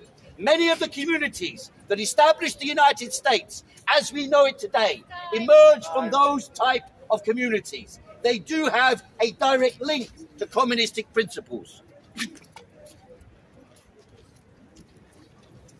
So, ladies and gentlemen, I hope you're enjoying yourself. This is exactly what Speaker's Corner is meant to be about. However, let me correct the history that my esteemed colleague has just given to you. Because, ladies and gentlemen, he has provided with you an ahistorical reading of Christianity. He has tried to suggest that Christ was the first communist and that the first apostles envisioned a communist state, and that what the events of Munster were the establishment of a communistic kind of society. This is simply factually wrong. The reality is that the early Jewish Christian movement was an apocalyptic Jewish movement that believed that their Messiah had inaugurated a new age in which God's kingdom would advance upon earth. And that is exactly what I believe as a Christian. When the events of Munster occurred during the Reformation, it was not to establish anything like a communist society. He's factually wrong in saying that. What was being established in Munster was an apocalyptic theocracy. Does apocalyptic theocracy sound like communism to you? No, of course not. But go and read the writings of the people involved in that revolution. They saw their actions as being inauguration of the end of the age. The age that we live in, by God, yeah? the age that we live in is the age of the church. And the mission of the church is to do something far better than the Communist Party, far better than ever envisioned by Marx. And that is to allow, through Christ, in his holy church, the advancement of the kingdom of God on earth. That, through the work of the church, society may be restored, that the human person may be restored, that nature may be restored to that which was envisioned by God in the garden, where man would live in unity with man and with nature and with God in peace and justice.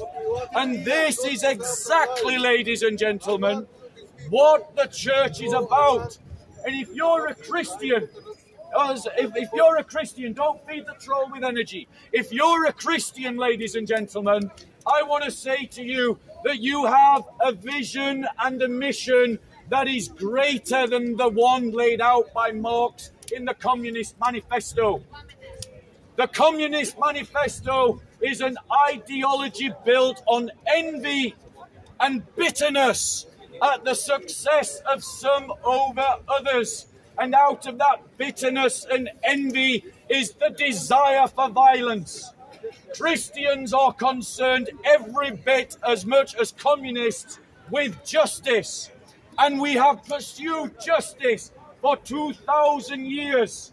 Sometimes we have succeeded, sometimes we have failed.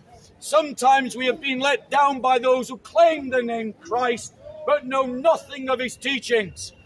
By contrast, the revolutionaries that killed the saint Tsar Nicholas and his family were driven by an ideology of hatred that led to violence, and that is why communism has resulted in the deaths of over 140 million people in 100 years.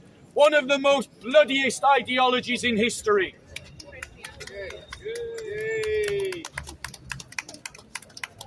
So,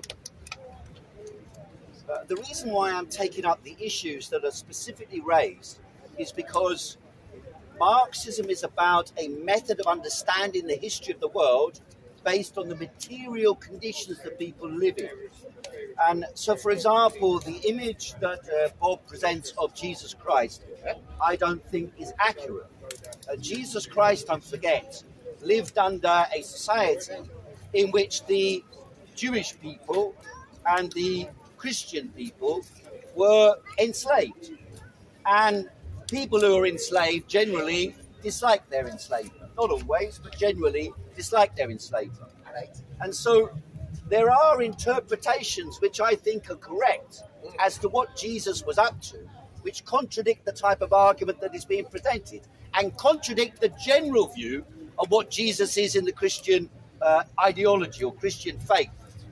Jesus, I put to you, was a revolutionary leader of the slaves of Judea. And The reason why he was executed, if you check through the text of the Bible, you'll see many of them have been changed at different times during the course of history.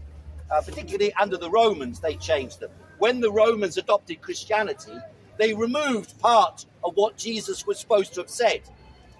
Because if you ask yourself, Jesus was going around, a few days before he was killed, Jesus was going all around making speeches.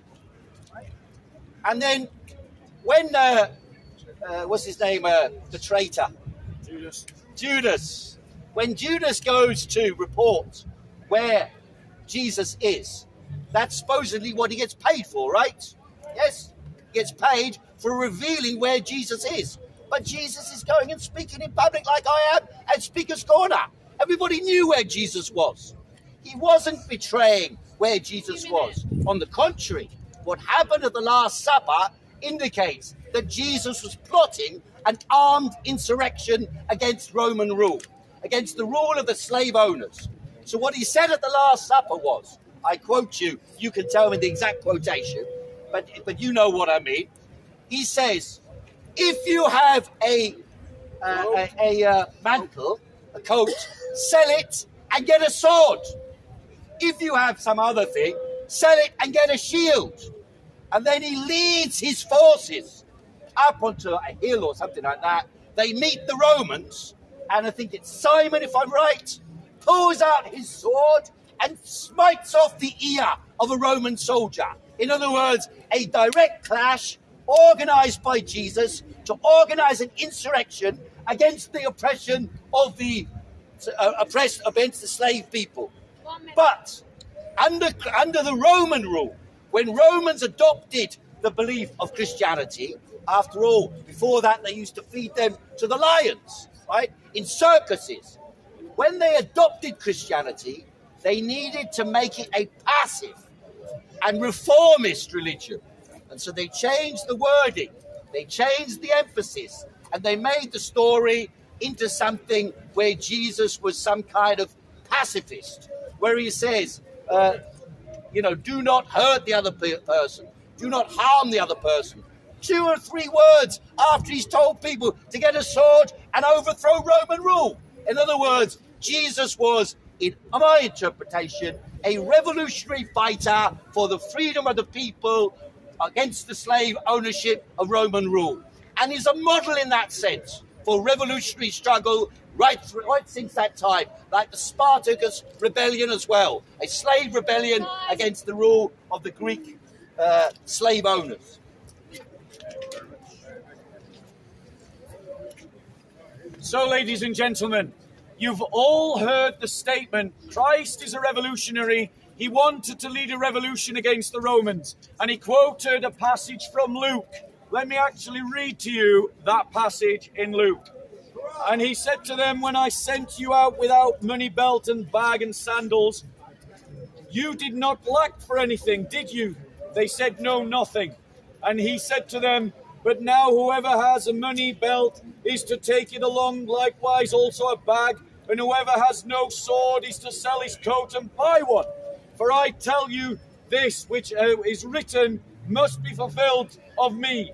And he was numbered with the transgressors, for that which refers to me has to be fulfilled. In other words, Christ is saying, get swords so that the prophecies about me can be fulfilled. And then what do the apostles say? They said, Luke, Lord, here are 2 swords.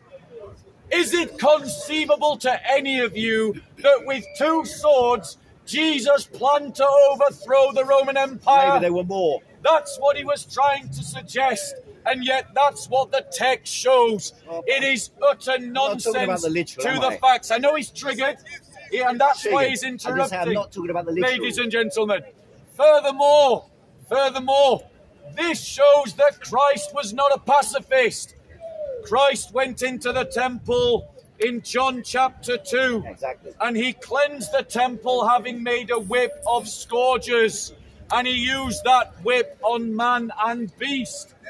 So Christ was not a pacifist. Christians are not pacifists, but no, they are not communist revolutionaries. I don't blame the communists for trying to claim Jesus. Jesus is the greatest man in history, whose teachings have built civilizations, transformed civilizations, have been the bedrock of societies. It overthrew the Roman Empire. They overthrew the barbarian kingdoms. It resisted the rise of Islam. It survived the birth of the nationalistic governments of the 1700s. It survived the communist states. Why? Because the church was founded by Jesus Christ, and it is only in the church that we can find redemption. And that redemption is transformative of this world, but it is about what happens in the next. The danger of communism, the reason why its ledger is full of the blood of innocent people, is because it has no belief in the next world. The highest authority is the state, and all resources, including all people, should be used for the cause of the ideology. In other words, you are all the means to an end, not an end in yourself. And that is why the ledger of communism is full of blood. But Christianity teaches that every human being is made in the image of God, and therefore is not a means to an end, but must always be treated as an end in themselves. And that, ladies and gentlemen, is another reason why you should abandon communism and follow the way of Christ, follow the teachings of Christ. How am I doing for time? 5 seconds. I'll stop there. I'll give it to you. Thank you very much. Very good, very good.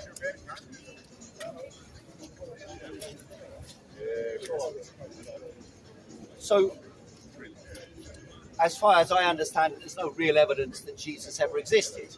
So when we're talking about Jesus Christ as a revolutionary, we're talking about what the specific historical circumstances that led to the emergence of the character, of the belief of this individual as a salvational force. Can someone tell that guy to turn the music off? It's not on. As a salvational force to struggle against the existing rule by the slave owners. Come in and we done. So that's one aspect. There is no evidence for the existence of Jesus Christ. Second, but as the character, as a revolutionary, there's evidence. Now, come in a wee bit, come in a wee bit. Now, the argument about the dictatorial rule of communism and so on, well, many regimes that have been established in the name of communism have been dictatorial. There's a reason for that. It's the same reason why Christianity was never able to fulfill its conceptions, its positive conceptions about how human beings should live collectively and share out the wealth and so on. The reason why that is because the material conditions, if your economy is backward, so let's say our society produces 30 loaves of bread and there's 20 mouths to feed. What is going to happen?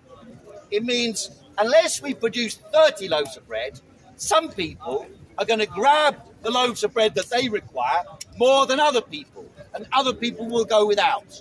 If you produce more, let's say 40 loaves of bread, and there's 30 mouths to feed, and each loaf of bread is an analogy for the necessaries of life, then some people will accumulate that surplus over and above what is produced, because there's not enough for everyone to have an extra loaf of bread, but there is enough for 10 people or less to acquire the surplus produced. How much? 2 minutes. So if you have some people acquiring that wealth, you have the foundation of class society. And it is class society, the subdivision of human society, into those who own the means to produce the wealth, and therefore that determine the direction a society moves in, that determines how society is organized. And, by the way, what ideas rule in society. Hegel, the Christian, believed that the ideas were a function of the development of the evolution of ideas historically over time. It took place in the brain of man. not in the conditions in which human beings live. Marx amended Hegel's beliefs by putting them on a material foundation and arguing only when you're able to produce an abundance of wealth would you be able to establish a society based on egalitarian principles where the community is able to collectively develop society democratically without force and, yes, without a state. If you read the Communist Manifesto, you'll know he doesn't worship the state. On the contrary, Marx argued that the state is a product of the backwardness of material development. When you reach a higher level of development, you would be able to replace the state with the democratic, moral and cultural will of the people. Rather than forces of repression, people would use their own culture to regulate human interactions. In fact, at Speaker's Corner, despite my disagreements with Bob, his disagreements with the Muslims and so on, it is very rare for us to fight each other at Speaker's Corner. That is because the culture is developed enough and the material conditions are developed enough for us not to fight each other over every single issue.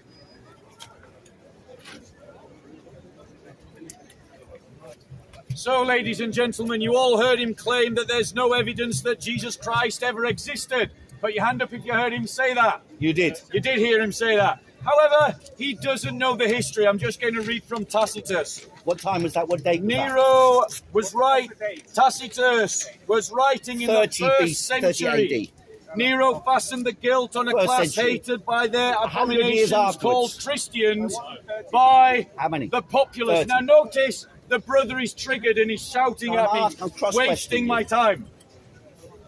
Called Christians by the populace, Christus, from whom the name had its origin, suffered the extreme penalty during the reign of Tiberius at the hands of Pontius Pilate. Let me give you another example from Pliny the Younger. Pliny the Younger was writing around 112 AD. 112 AD. They were in the habit of meeting on a certain fixed day before it was light, when they sang in alternate verses a hymn to Christ. Let me read from you evidence from Josephus Flavius, someone from the first century, who wrote, about this time there lived Jesus, a wise man indeed. One ought to call him a man, for he wrote surprising feats. He was Christ. He was the Christ. When Pilate condemned him to be crucified, those who had come to love him did not give up their affections for him. On the third day he appeared, restored life, and the tribe of the Christians has not disappeared. So we have countless first century evidence that Jesus Christ existed. Dr. Bart Ehrman, who is a critic of the Christian faith, has made countless statements affirming his belief in the reality of Jesus as a person. Now, ladies and gentlemen, without the need for revolutions, we Christians hold out for you the society that the communist wants. Read Acts chapter 4 from verse 32 onwards.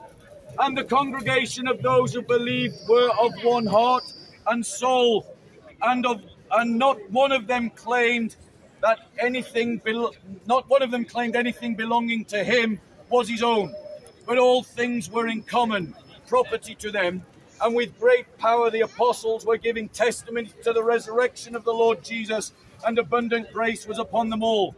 For there was not a needy person amongst them, for all who were owners of land or houses would sell them and bring the proceeds of the sales and lay them at the apostles' feet, and they would be distributed, each according to the need. In other words, ladies and gentlemen, thousands of years before Karl Marx ever gave his Communist Manifesto, Christ founded a community on theocratic terms that establishes the things that the communists strive for. An example of this would be the Bruderhof today, who I'll talk about more next. Thanks for confirming what I was Right, arguing. I'm going to go for a little mosey. See what else is about. Sure there was enough time there made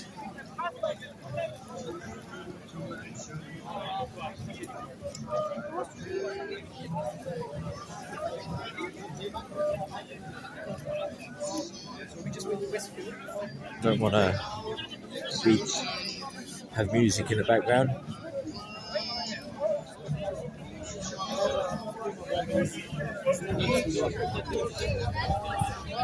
So I'll give you a little bit of a break. Go somewhere else. The blood of shit.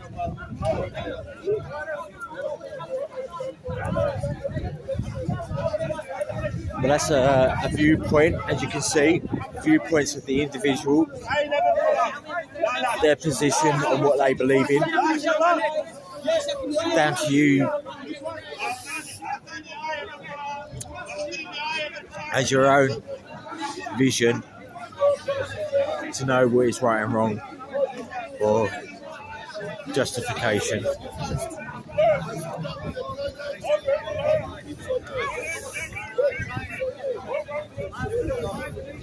What I'm going to do is I'm going to go for a little move around away from here, and you've had a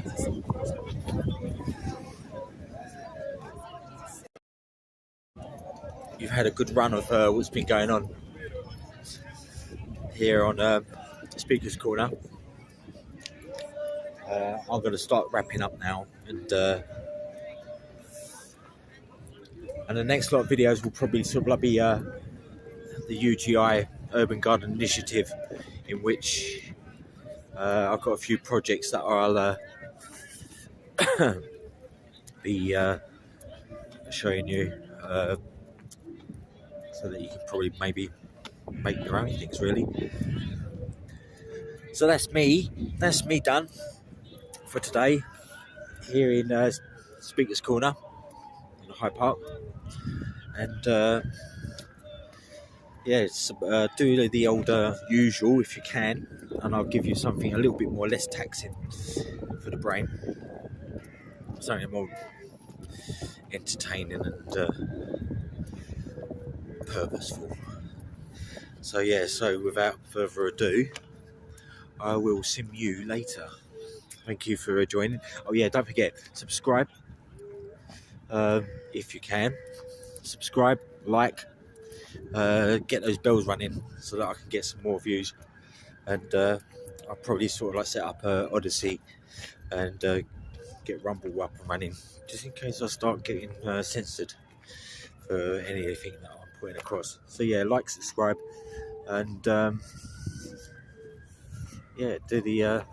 the business, really. And I'll catch you on the other side. If I can turn the thing off.